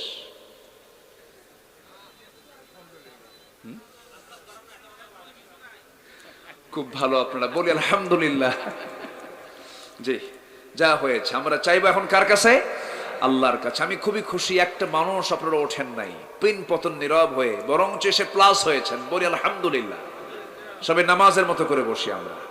12টা 3 বাজে, আমরা আর সামনের দিকে আগাবো না, যা হয়েছে বলে ফেলি আলহামদুলিল্লাহ। সবাই বলি সুবহানাকাল্লাহুম্মা ওয়া বিহামদিকা আশহাদু আল্লা ইলাহা ইল্লা আনতা আস্তাগফিরুকা ওয়া আতুবু ইলাইকা। চিৎকার মেরে বলি ইয়া আল্লাহ, আমার জীবনে সগীরা কবিরা, ছোট বড় সব গুনাহ তুমি আল্লাহ মাফ করে দাও। জোরে বলুন ইয়া রাব্বাল আলামিন, ইয়া রাব্বাল আলামিন। যে যেখানে আছেন বসে পড়ুন, মা বোন যারা আসছেন তারাও বসে পড়ুন। আমরা এখন সোজা দোয়ার দিকে চলে যাচ্ছি। আমরা চাইবো কার কাছে? আমি সবার কাছে দোয়া চাই, সবাইকে আমার জন্য দোয়া করবেন। আল্লাহ যেন এই সম্পর্ক যেন হাসর পর্যন্ত গড়ায় দেন। হাসরের সেই আরশে আজিমের ছায়া তলে আল্লাহ যেন আমাদেরকে সবাইকে একসঙ্গে একত্রিত হওয়ার তৌফিক দান করেন। জোরে বলি আল্লাহুম্মা আমিন। এই সম্পর্ক অবশ্যই এটা একটা মানে জরুরি জিনিস, মানে ভালো বান্দার সঙ্গে সম্পর্ক রাখলে কিয়ামতে উপকার পাওয়া যাবে। বলি আলহামদুলিল্লাহ। আল্লাহ তাআলা কিয়ামতের দিন কিছু কিছু বান্দাকে বলবেন যারা জান্নাত পাবে, জান্নাতি বান্দাদেরকে বলবেন, এই তুমি তো জান্নাত পাইছো, তোমার বন্ধু বান্ধব নাকি আল্লাহ আছে? তো কাজকে শুধু তোমাকে দেবো না জান্নাত, তোমার বন্ধু বান্ধবদেরকে তুমি পছন্দ করে নিয়ে জান্নাতে ঢুকে পড়ো। বন্ধু কিন্তু গাঁজাখোর বন্ধু না, গাঁজাখোর বন্ধু, সে বন্ধু হতে হবে আল্লাহওয়ালা, সে বন্ধু হতে হবে কি আল্লাহওয়ালা। আসেন আমরা আল্লাহর কাছে চাই, দোয়া করবো না? আলহামদুলিল্লাহ। উনি সভাপতি না? আলহামদুলিল্লাহ। দাড়িটা রেখে দেন না, দাড়িটা উনি রেখে দেবেন না ইনশাআল্লাহ? আমরা সবাই চান না ইনশাআল্লাহ? এতগুলো মানুষ আমরা সবাই আপনার জন্য দোয়া করবো। ওনার বক্তব্য আমি শুনেছি, আলহামদুলিল্লাহ, খুব তেজোদ্দীপ্ত কথা, আলহামদুলিল্লাহ। আল্লাহ তুমি তাকে দাড়িওয়ালা বানাও, আগামী মাহফিল আমরা তাকে দাড়িওয়ালা দেখবো।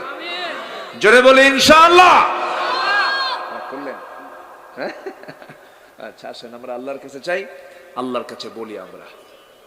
হ্যাঁ, গজল, গজল বলবো, শুনবেন আপনারা? আগ্রহ আছে আপনাদের?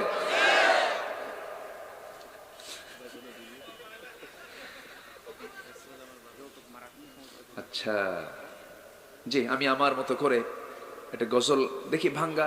অনেকক্ষণ কথা বললে তো কণ্ঠের যে মূল আর্ট এটা ঠিক থাকে না। ওয়াজের পরে একটু যতটুকু পারি ভাঙ্গা চূড়া একটু বলি। হ্যাঁ জি ইনশাআল্লাহ। আমাদের প্রিয় নবী মুহাম্মদ সাল্লাল্লাহু আলাইহি ওয়াসাল্লাম, আমাদের প্রিয় রাসূল, তাকে নিয়ে আমি দেখি একটু ভাঙ্গা চূড়া এটা বলা যায় কিনা। কবি মরহুম মতিউর রহমান মল্লিক রাহিমাহুল্লাহ, আল্লাহ তুমি তার কবরটাকে জান্নাতের টুকরা বানায় দাও। তার রচিত, তার কণ্ঠ, তিনি এটার কণ্ঠ দিয়েছেন এবং তার গীত এটা, তারই কথা এবং কণ্ঠ। সে কোন বন্ধু বলো বেশি বিশ্বস্ত, সে কোন বন্ধু বলো বেশি বিশ্বস্ত, কার কাছে মন খোলে কার কাছে সব কথা বলা যায়, হওয়া যায় বেশি আশ্বস্ত। তার নাম আহমদ, বড় বিশ্বস্ত, আহমদ বড় বিশ্বস্ত। যে জন কখনো ব্যথা দিতে জানে না। তো শুধু বিচারপতির নেতৃত্ব দিচ্ছেন ওমর ফারুক, কিন্তু সেই বিচারপতি শুনলেন দুজনের কথাই, দুজনের কথাই শুনে বলতেছেন, শেষে বলতেছেন, আমিরুল মুমিনিন আপনি আমারও খলিফা, ওই ঘোড়াওয়ালারও খলিফা, আপনি হলেন জগৎ ধন্য একজন বড় শাসক, আপনি আমার আদালতে এসেছেন রায় পাওয়ার জন্য। দুজনের মুখ থেকে জবান বন্দে নিলাম, কিন্তু আমার এই আদালত যদি রায় দিতে যায় আজকে সঠিক রায় হবে, সেই রায়টা, যে রায়টা আপনার বিপক্ষে চলে যাবে। কারণ এই ঘোড়া যখন আপনি কিনে নেন, লেনদেন করেছেন, আপনি সুস্থ অবস্থায় ঘোড়া আপনি পেয়ে নিয়েছেন, বুঝে নিয়েছেন, টাকা দিয়ে দিয়েছেন, আপনার মালিকানায় ঘোড়া আসার পর আপনার মালিকানায় থাকাকালীন ঘোড়া অসুস্থ হয়ে পড়েছে, আপনি খলিফাতুল মুসলিমিন, আপনি আমার এখানে আমার সঙ্গে এখন সুস্থ অবস্থায় সুন্দর করে কথা বলছেন, আপনি এখান থেকে সুস্থ অবস্থায় বাড়ি ফিরবেন, তার গ্যারান্টি কি? তার তো গ্যারান্টি নাই। অতএব আপনি সুস্থ ঘোড়া বুঝে পেয়েছিলেন, এটাই তো সত্য, আদালত এই রায়টাই দেবে, অতএব আপনাকে অসুস্থ ঘোড়া নিয়ে যেতে হবে, আপনার তকদির এটা ছিল। সাইয়েদনা ওমর ফারুক মাথা নিচু করে মুস্কি মুস্কি হাসি মেরে চলে গেলেন বাড়িতে, অসুস্থ ঘোড়া নিয়ে চলে গেলেন। পরের দিন তিনি মাজলিস শুরার বৈঠকে সবাইকে ডাক দিয়ে বললেন, শোনো, একজন সাহসী বিচারপতি আছে, তার নাম হলো কাজী সুরাই, ইবনুল হারিস আল কিন্দি রাহমাতুল্লাহ আলাইহি। কাজী সুরাইকি আঞ্চলিক বিচারপতির পদ থেকে আমি ওমর আমার বিরুদ্ধে রায় দেওয়ার কারণে আমি তাকে চিফ জাস্টিস বানায়া দিলাম। যেরকম সুবহানাল্লাহ। তাহলে খলিফার বিরুদ্ধে রায় দিলে তাদের পদোন্নতি হয়। আর আমার দেশে যদি এরকম কোন ঘোষণা আসে তারা পাগল বানায় বাইরে হিজরত করা হয়, ঠিক কি না? এটাই তো সাইয়েদনা আলী। সাইয়েদনা আলী, আলীর নাম শুনছেন তো সবাই? উনিও কিন্তু কম ছিলেন না। ওনার একটা লৌহ বর্ম হেরে যায়। লৌহ বর্ম যখন হেরে যায়, এই লৌহ বর্মটা পায় এক ইহুদি। কে পায়? ইহুদি পায়। ইহুদির হাতে দেখলেন তিনি তার চিহ্নিত লৌহ বর্ম, যুদ্ধের পোশাক লৌহ বর্ম ইহুদির হাতে দেখে বলেন, ইহুদি এই লৌহ বর্ম আমার, তুমি এটা পাইছো কোথায়? ইহুদি কয় এটা আমার। কেন? এটা আমার চিহ্নিত, এই যে আমার চিহ্ন, এটা আমার লৌহ বর্ম। ইহুদি বলে না না, এটা আমার লৌহ বর্ম, চলো আমরা আদালতে যাব। ইহুদি নিয়ে চলে গেছে আদালতে। সাইয়েদনা আলী চলে গেছেন আদালতে। সেই বিচারপতি, যে বিচারপতি কাজী সুরাই, যে ওমরের বিরুদ্ধে রায় দিয়েছিলেন, তার কাছে চলে গেছেন। তিনি দাঁড়ায় গেছেন, সাইয়েদনা আলী আপনি এই জায়গায় আসছেন কেন? কি সমস্যা বলেন? এই যে আমার লৌহ বর্ম আমার চিহ্নিত, এই যে আমার চিহ্ন করা লৌহ বর্ম, এটা নাকি ওর। আমি তো এটা ওর না, আমি শপথ করে বলতে পারি এটা আমার লৌহ বর্ম। সাক্ষী দেন। কি দেন? সাক্ষী দেন। তিনি বলছেন আমার সাক্ষী হল আমার দুইটা ছেলে হাসান হোসাইন, তারা জানে এই লৌহ বর্ম আমার। এবার তিনি বলছেন, বিচারপতি বলছেন, সাইয়েদনা আলী আদালতে বাবার পক্ষে ছেলের সাক্ষী গ্রহণযোগ্য হবে না, আবার ছেলের জন্য বাবার সাক্ষী গ্রহণযোগ্য হবে না। অন্য কোনো সাক্ষী নিয়ে আসেন। কে সাক্ষী নাই?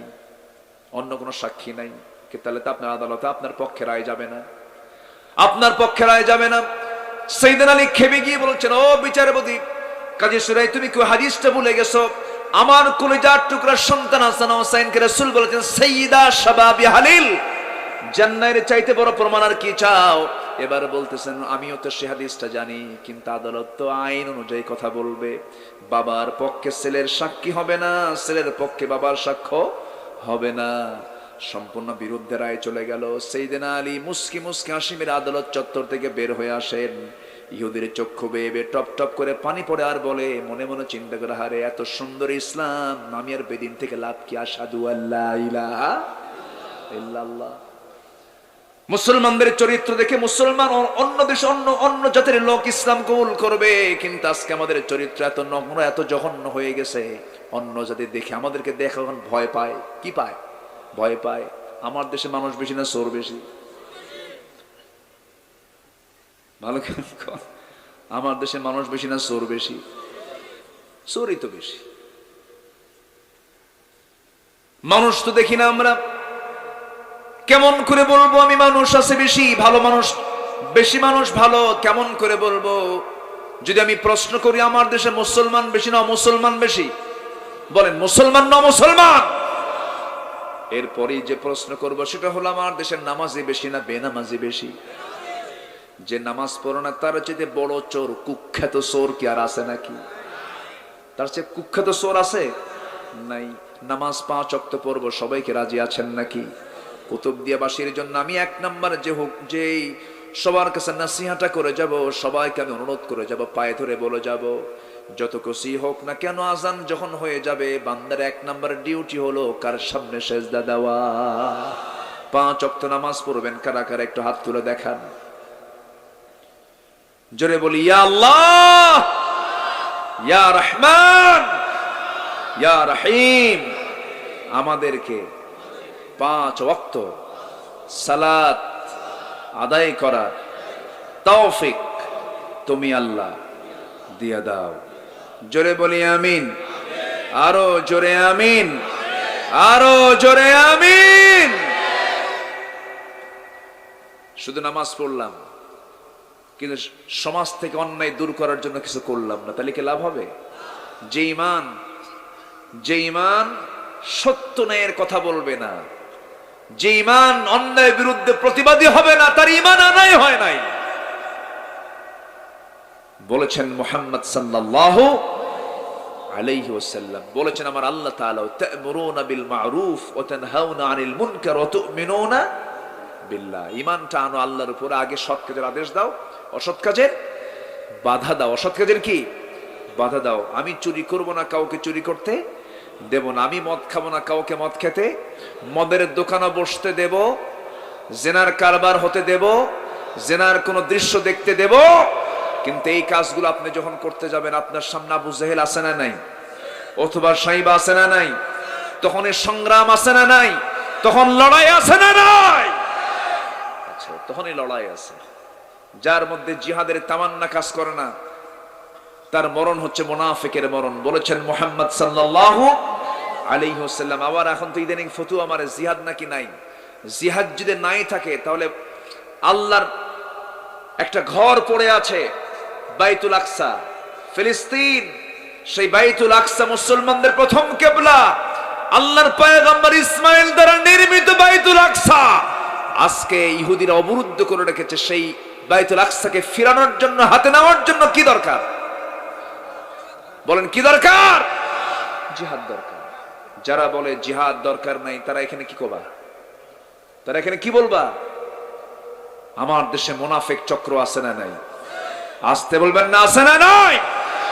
আচ্ছা, সাহাবীদের মধ্যে কি তামান্না কাজ করেছে। এক অন্ধ সাহাবী, চোখ নাই, আমার নবীর জীবদ্দশার ঘটনা।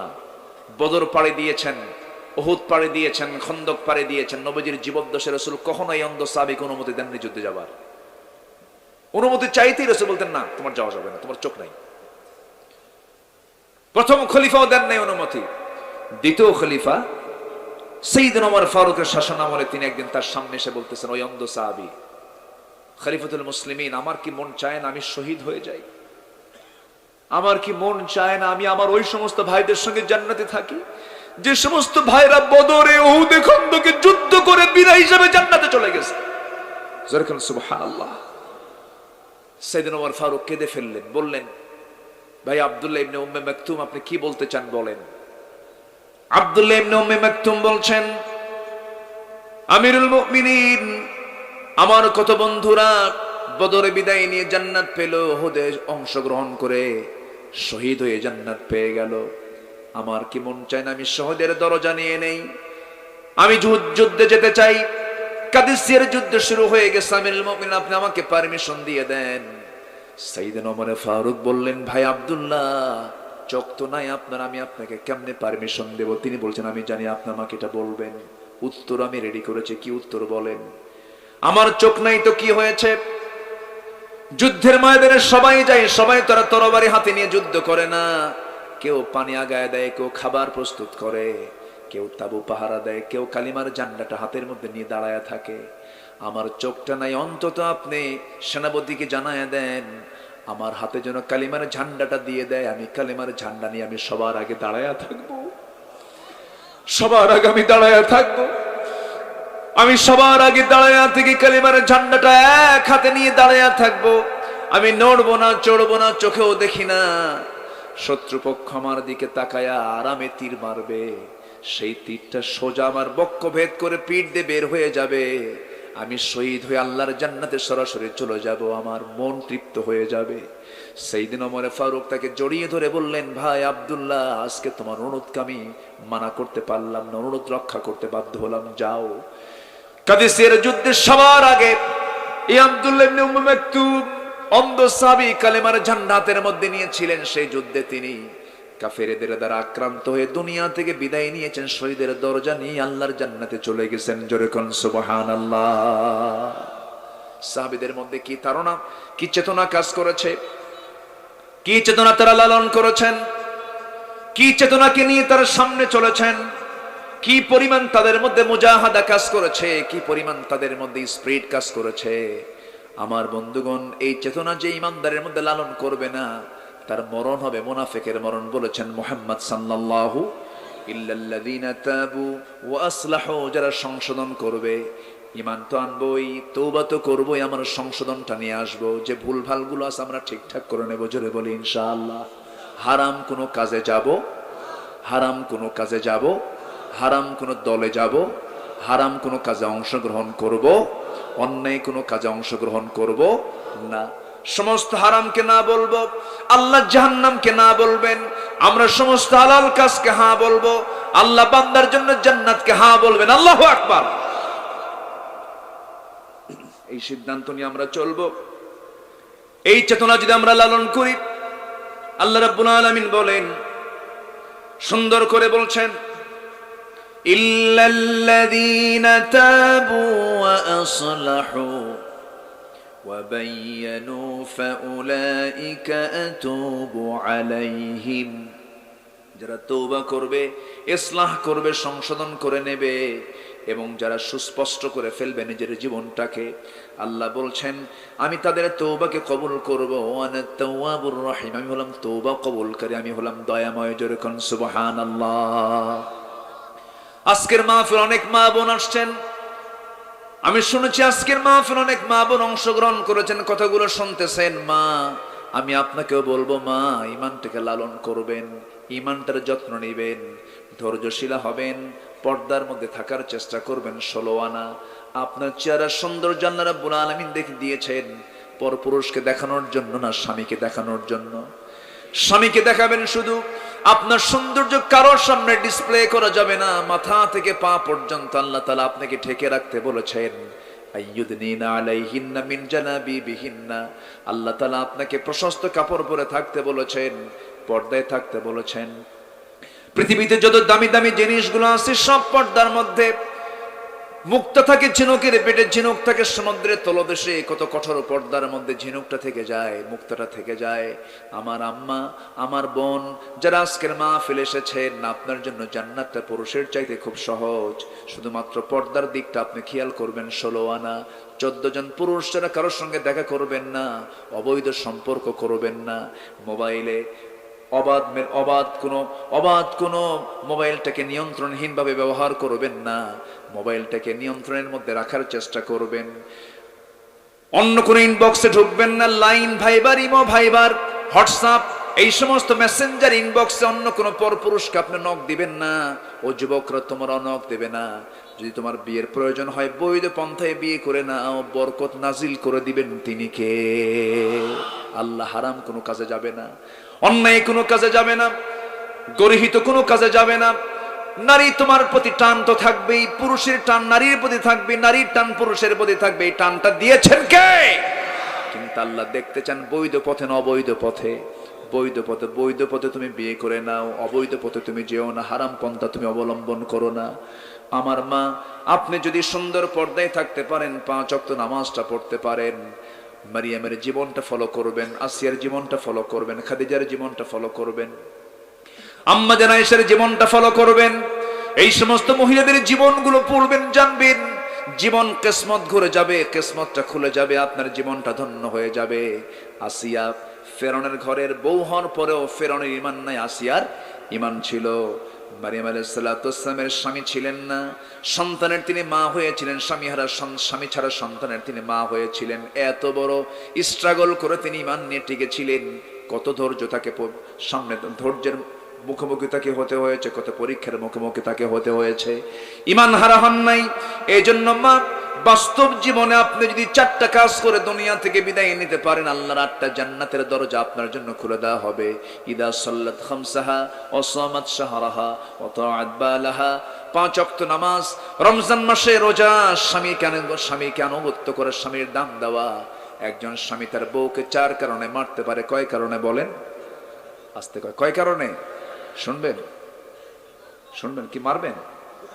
হ্যাঁ, বউকে মারবেন? মারার নিয়ে তো শুনবেন নাকি? বউকে মারা জায়েজ? আস্তে আস্তে হুজুর, জায়েজ? বউকে মারা জায়েজ? হ্যাঁ, আমার রাসূল বউকে মেরেছেন এমন কোন হাদিস আছে নাকি? বউর সঙ্গে গন্ডগোল হয় না? আস্তে কয়, কথা কয় না। বউয়ের সঙ্গে গন্ডগোল হয় না? এই তো কেবল ঠিক হলো। গন্ডগোল তো হবে, গন্ডগোল না হলে কি মহব্বত হয়? লাগবে একবার, জোড়া লাগবে একবার, লাগবেই তো, লাগতেই পারে। আমার নবীর সঙ্গে লেগেছে তো। আম্মা জান আয়েশা একদিন বলতেছেন, আমি আপনার বিচার করব। রাসূলকে বলতেছেন, আমি আপনার কি করব? বিচার করব। রাসূল কেন আপনার বিচার আছে? কি বিচারক কে? ওমরকে ডাক দিই, কেন ওমরকে ডাক দিলে হবে না? মানে ওমরকে দেখে উনি ভয় করছেন, তাহলে কাকে আমি বিচারক বানাবো বলো? কাব্বাকে ডাক দেন। রাসূলুল্লাহ ইসলাম তিনি সাইয়েদনা আবু বকরকে ডাক দিলেন, আবু বকর এদিকে আসো, তোমার মেয়ে আমার বিরুদ্ধে বিচার ডাকছে। বলেন তো এই কথা শুনলে কি বাপ ঠিক থাকার কথা? বাপ কি মেয়ের পক্ষে যাবেন না রসুলের পক্ষে যাবেন? বলেন তো এটা কি শুধু জামাই না আল্লাহ রসুল? যখন শুনছেন যে তার মেয়ে রসুলের বিরুদ্ধে বিচার ডাকছে, তখনই দুই মুঠের হাতের মুষ্টি উনি পাকায় রাখছেন, আগে ঢুকি আমি ভিতরে ঢুকি মারার মতো উদ্যত নিয়ে এরকম খেপে গিয়ে মেয়ের দিকে টেনে যাচ্ছেন। আমার রসুল সামনে দাঁড়ায় বলতেছেন, এই আবু বকর, তুমি হলে বিচারক, তুমি কি মারতে পারো? থামো। এই দৃশ্য দেখে আম্মা জান আয়েশা আবার দৌড় মেরে নবীর পিছনে দাঁড়াইছে। রসুল বলেন, তুমি দিলা বিচারের ডাক, তুমি আবার আমার পিছনে দাঁড়াইছো কেন? বিচার শেষ। বলি আলহামদুলিল্লাহ, জোরে বলি আলহামদুলিল্লাহ। লাগতেই পারে, বইয়ের কথা শুনতে হয় না? আস্তে কয়, বইয়ের কথা শোনেন না?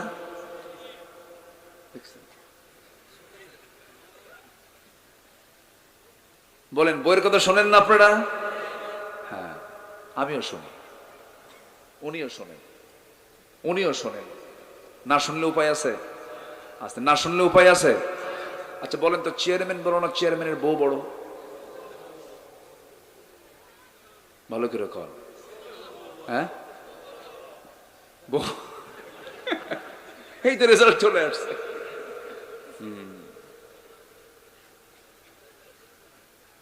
আপনি যত বড় হুজুর হন না কেন, আপনি যত বড়ই আপনি একদম জামানার কুতুব হন, কুতুব দিয়ার কুতুব হন, আপনি বইয়ের কাছে গেলে ওই কুতুবগিরি থাকে না। তুমি কত নম্বর হুজুর আমার জানা আছে? বসো, সব হুজুরগিরি শেষ, চেয়ারম্যানগিরি শেষ। বউটা হচ্ছে এমন একটা পজিশন, এমন একটা পথ।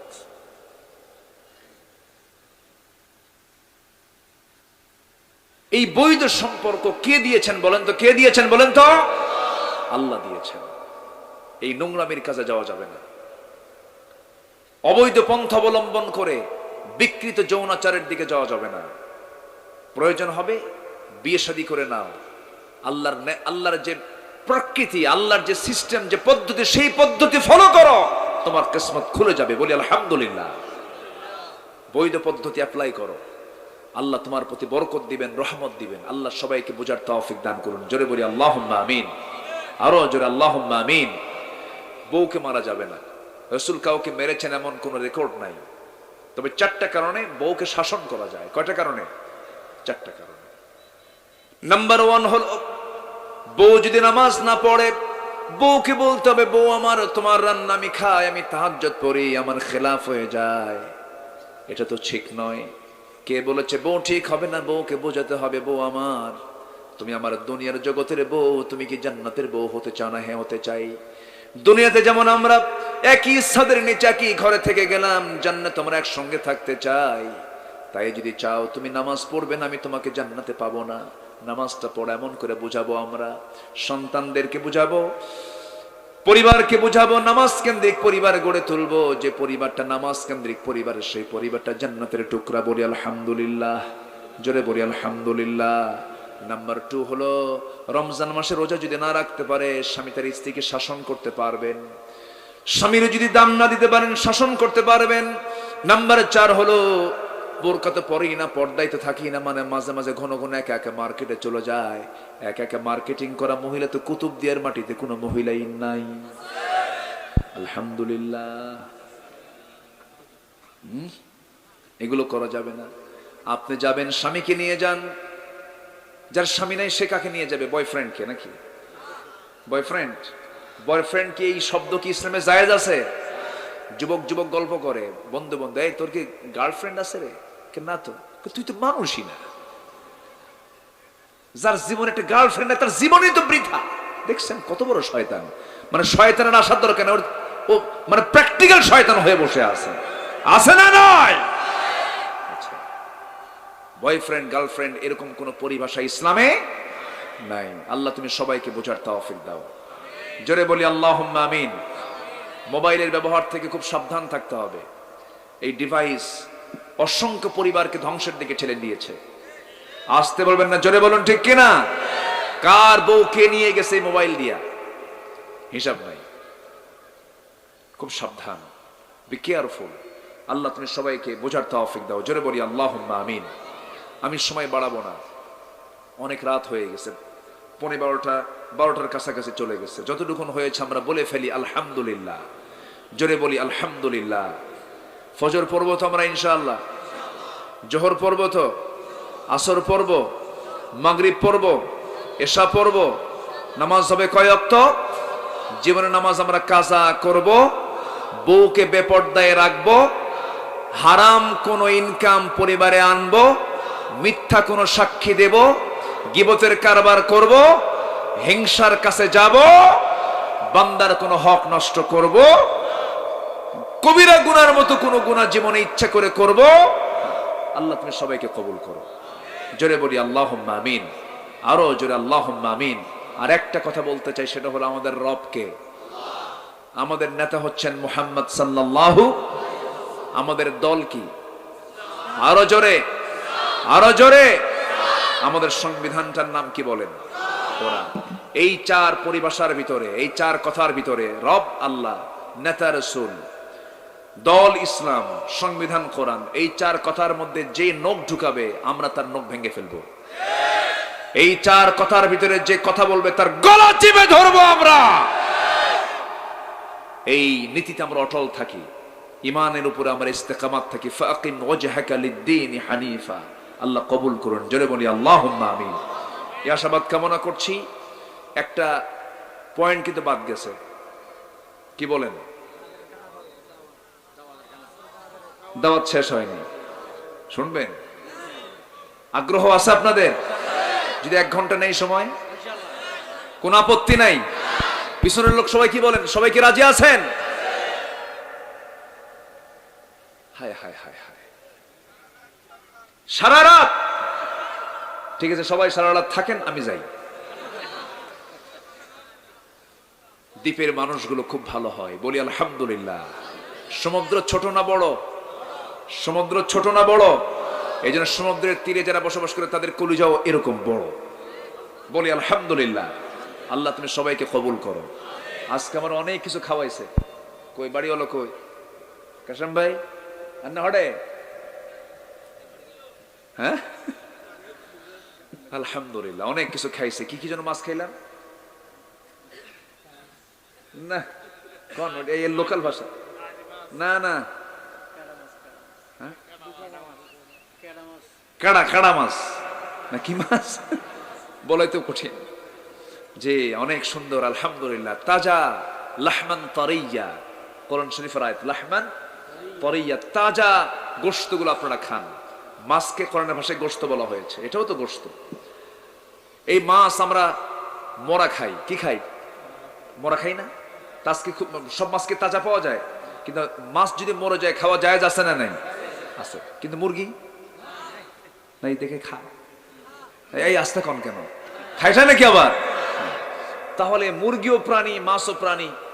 মাছ মরে গেলে খাওয়া জায়েজ আছে, কিন্তু মুরগি মরা খাওয়া জায়েজ নাই। এক নাস্তিক প্রশ্ন করছে এরকম, নাস্তিকের প্রশ্ন এরকম বহু বিকুব আছে না?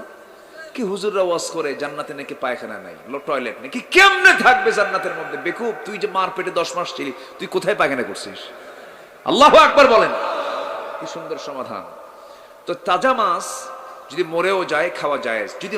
যদি খাওয়া না জায়েজ হতো তাহলে কি মাছ কি মানুষের কপালে জুটতো?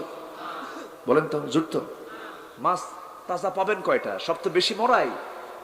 কিন্তু এই মরা মাছটা কেন খাওয়া জায়েজ? স্থলভাগের প্রাণী আর জলভাগের প্রাণী। হুররিমাত আলাইকুমুল মাইতাতা ওয়াদ-দামা ওয়া লাহমাল খিনজির। আল্লাহ তাআলা মৃত প্রাণীকে হারাম করেছেন। কোন মৃত প্রাণী? যে মৃত প্রাণীটা স্থলজ, স্থলভাগের যে প্রাণীগুলো, ধরেন মুরগি মারা গেছে, খাওয়া যাবে না। কেন? স্থলভাগের প্রাণীগুলো অক্সিজেন গ্রহণ করে আর কার্বন ডাই অক্সাইড ছেড়ে দেয়, কিন্তু জলভাগের প্রাণীগুলো ওই পানি থেকেই অক্সিজেন গ্রহণ করে, কার্বন ডাই অক্সাইড ছাড়ার কোনো প্রয়োজন হয় না। যখন স্থলভাগের প্রাণীটা যখন মারা যায়, কার্বন ডাই অক্সাইড সহ তার দেহের মধ্যে এই রক্তগুলো বিষাক্ত হয়ে যায়। বিষাক্ত হয়ে যাওয়ার কারণে এই খাবারটা বান্দার স্বাস্থ্যের জন্য চরম ক্ষতিকর। আল্লাহ তাআলা এই জন্য এটাকে হারাম করেছে। যেরকম সুবহানাল্লাহ। আর জলজ প্রাণী মাছ, এই মাছকে আল্লাহ তাআলা এই জন্য জায়েজ করেছেন কারণ তার কার্বন ডাইঅক্সাইডের কোনো ফাংশন নেই এবং এই খাবারে বান্দার জন্য কোনো ক্ষতি নেই, এই জন্য জায়েজ করে দিয়েছেন কে? আসতে হলো জায়েজ করে দিয়েছেন কে? কিন্তু যিনি মাছটা কুটবেন তখন তিনি কার নাম নেবেন? আসতে কার নাম নেবেন? আল্লাহর নাম নেবেন। যখন কোনো প্রাণী জবাই হবে কার নাম নেবেন? আল্লাহর নাম নেবেন। তখন এটা জায়েজ হয়ে যাবে। জায়েজ করে দিবেন কে? আল্লাহ তাআলা। আল্লাহ তাআলা এটাকে গ্রহণ করে নেবেন, কারণ যে প্রাণীর জবাহটা আল্লাহর নামে হয় না সেই প্রাণী খাওয়া জায়েজ নাই। কি সুন্দর করে আল্লাহ তাআলা ফয়সালাগুলো করে দিয়েছেন। কি দাওয়াত না? মনে আছে আপনাদের? হ্যাঁ, এখন তো কেনরু ওয়াজ আবার শুরু, শুরু হয়ে গেল দেখতেছি। সাইয়েদনা জাবের রাসূলকে খুব পার্সোনালি পছন্দ করতেন, বলি আলহামদুলিল্লাহ।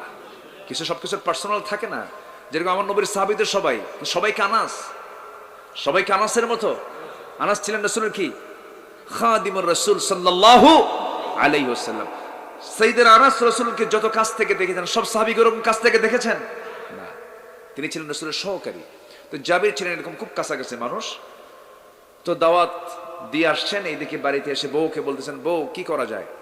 আপনি চিন্তা করেন না, কোনো টেনশন করার দরকার নাই, বান্দা যা রিজিকের দায়িত্ব তার কোনো টেনশন করবেন না। এমন বউ সবার জুটায় দেন, জোরে বলি আমিন। যার বউটা ধৈর্যশীলা, তাই সেই লোকটা বড় ভাগ্যবান। বউটা যার ভালো সে বড় ভাগ্যবান, কারণ এই দুনিয়াতে যত নিয়ামত আছে এর মধ্যে শ্রেষ্ঠ নিয়ামত হলো নেক স্ত্রী। জোরে কোন আলহামদুলিল্লাহ। আল্লাহ যুবকদেরকে তুমি আল্লাহ জুটাইয়া দাও, লিপস্টিক ওয়ালা না নামাজিওয়ালা। যুবকের হাসেও না, একটু খুশিও হয় না। বিয়ে করবে না তোমরা? কিন্তু জোরে খাও আল্লাহুম্মা আমিন। দেখে বুড়া সাজাও আল্লাহুম্মা আমিন। কি বিয়ে শাদী আবার করবেন নাকি আপনি? তা আপনি আমিন বলতেছেন যে? বুড়ির কিন্তু খবর আছে, বুড়ি জানলে বুড়ি কিন্তু এইগুলো তাপস করবে না, তাই না? আচ্ছা, বউটা যার ভালো হবে সে বড় ভাগ্যবান। আমার নবীর কিসমতে ভালোই ছিল, আমাদের কিসমতে ভালো আসবে। জোরে বলি ইনশাআল্লাহ। ভালো এসেছে বলি আলহামদুলিল্লাহ। জোরে বলি আলহামদুলিল্লাহ। আমি খুশি। মেয়েরা একটু বাঁকা হয়, মেয়েরা একটু কি হয়? আমার দেশের মেয়েরাই ভালোই, ম্যাক্সিমাম ভালো, একটু বাঁকা। আল্লাহ তাআলা তাদেরকে বাঁকা করে বানিয়েছেন, একটু বাঁকা হয়, কিন্তু একটু পাম্পট্টি দিবেন সব ঠিক হয়ে যাবে। বেশি কিছু না, খালি বলবেন শোনো আমি ঢাকায় যাচ্ছি, 1-2 ভরি একদম পেটা স্বর্ণের একটা চেন নিয়ে আসবো, জামদানি তোমার জন্য কাপড় নিয়ে আসবো, আর তোমার জন্য নিয়ে আসবো একদম সুন্দর 2 জোড়া জুতা। দেখবেন যে সব রাগ পানি হয়ে গেছে। কি ঠিক আছে না? ঠিক আছে না? একটু পাম্পট্টি দিত। মেয়েদেরকে একটু প্রশংসা করতে হয় বেশি। তুমি দেখতে খুবই সুন্দর, তুমি আমার কাছে একমাত্র মহিলা, তাছাড়া পৃথিবীতে আর দ্বিতীয় কোনো মহিলা নাই। বেশি করে বলবেন, বিশ্বাস করাবেন, দেখবেন যে মেয়েরা একদম আপনাকে জানের চেয়ে বেশি ভালোবাসছে। বলি আলহামদুলিল্লাহ। অন্যের বউ না, কিন্তু নিজের বউ, এটা যেন মনে থাকে। আবার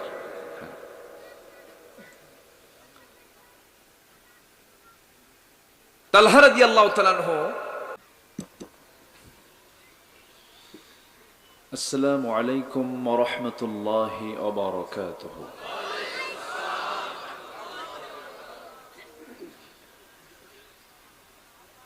إن الحمد لله الأكرم الذي خلق الإنسان وكرم وعلمه من البيان ما لم يعلم،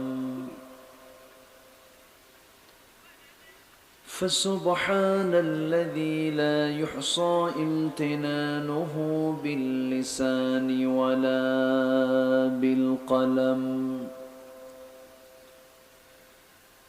نشهد أن لا إله إلا الله وحده لا شريك له، ونشهد أن سيدنا وحبيبنا ومولانا محمدا عبده ورسوله الذي أرسله بالحق بشيرا ونذيرا وداعيا إلى الله بإذنه وسراجا وقمرا منيرا. فقد قال الله تعالى في كلامه المجيد وفرقانه الحميد: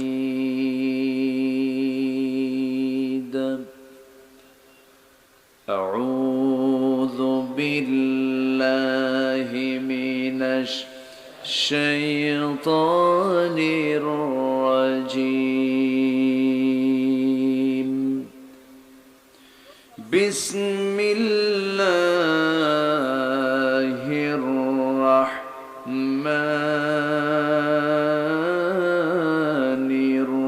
الرحيم.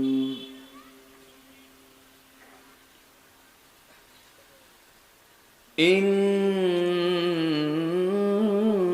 الذين يكتمون ما أنزلنا من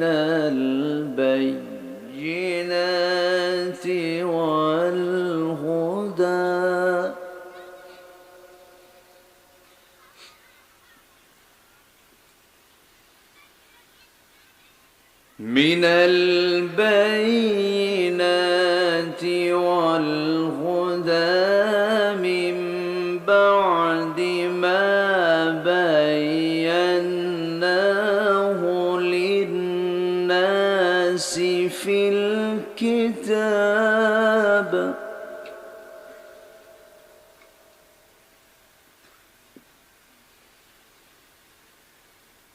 أولئك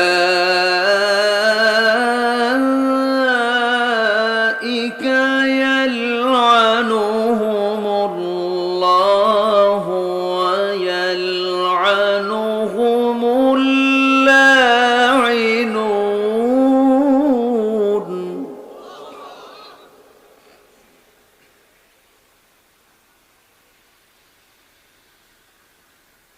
إلا الذين تابوا وأصلحوا وبينوا فأولئك أتوب عليهم.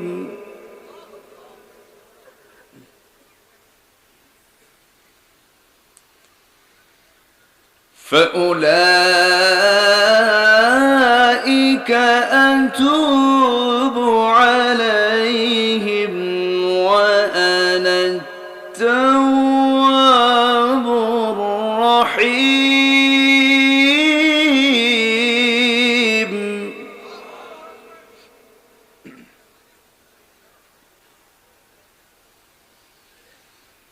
إن الذين كفروا وماتوا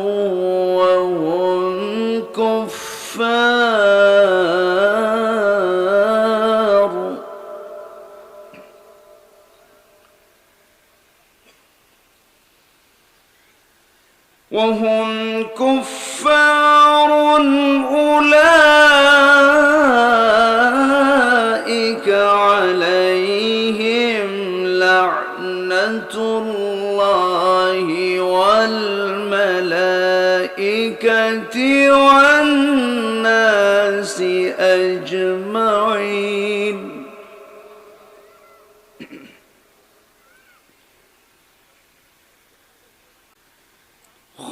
خالدين فيها لا يخفف عنهم العذاب ولا هم ينظرون.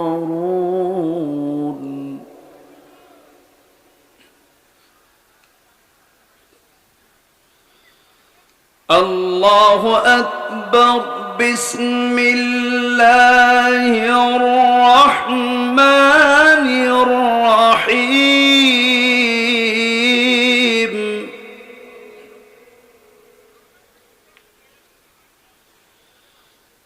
إن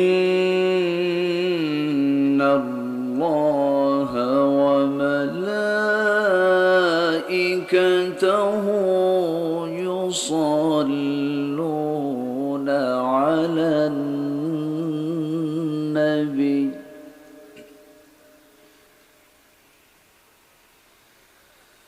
يا أيها الذين آمنوا صلوا عليه وسلموا تسليما اللهم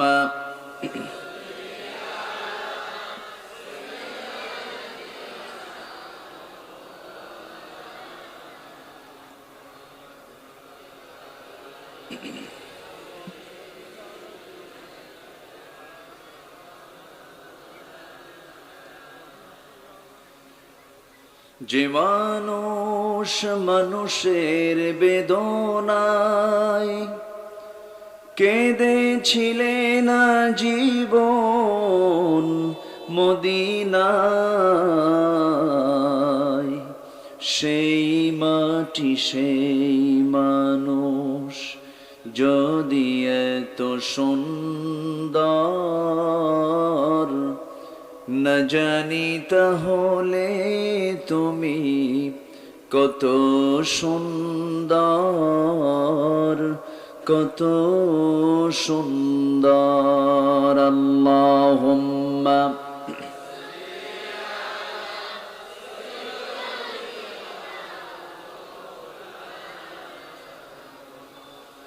وعلى آل سيدنا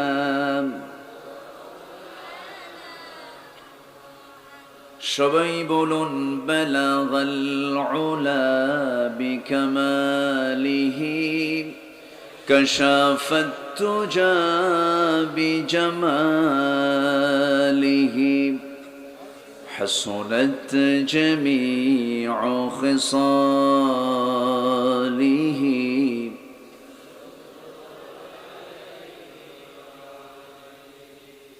سراج الملة تمهي فخر دو عالم دلبار مولاه شريف الأنبياء نسخاب كل أديان دغره بلغ العلا بكماله كشف التجا بجماله حسنت جميع خصاله صلوا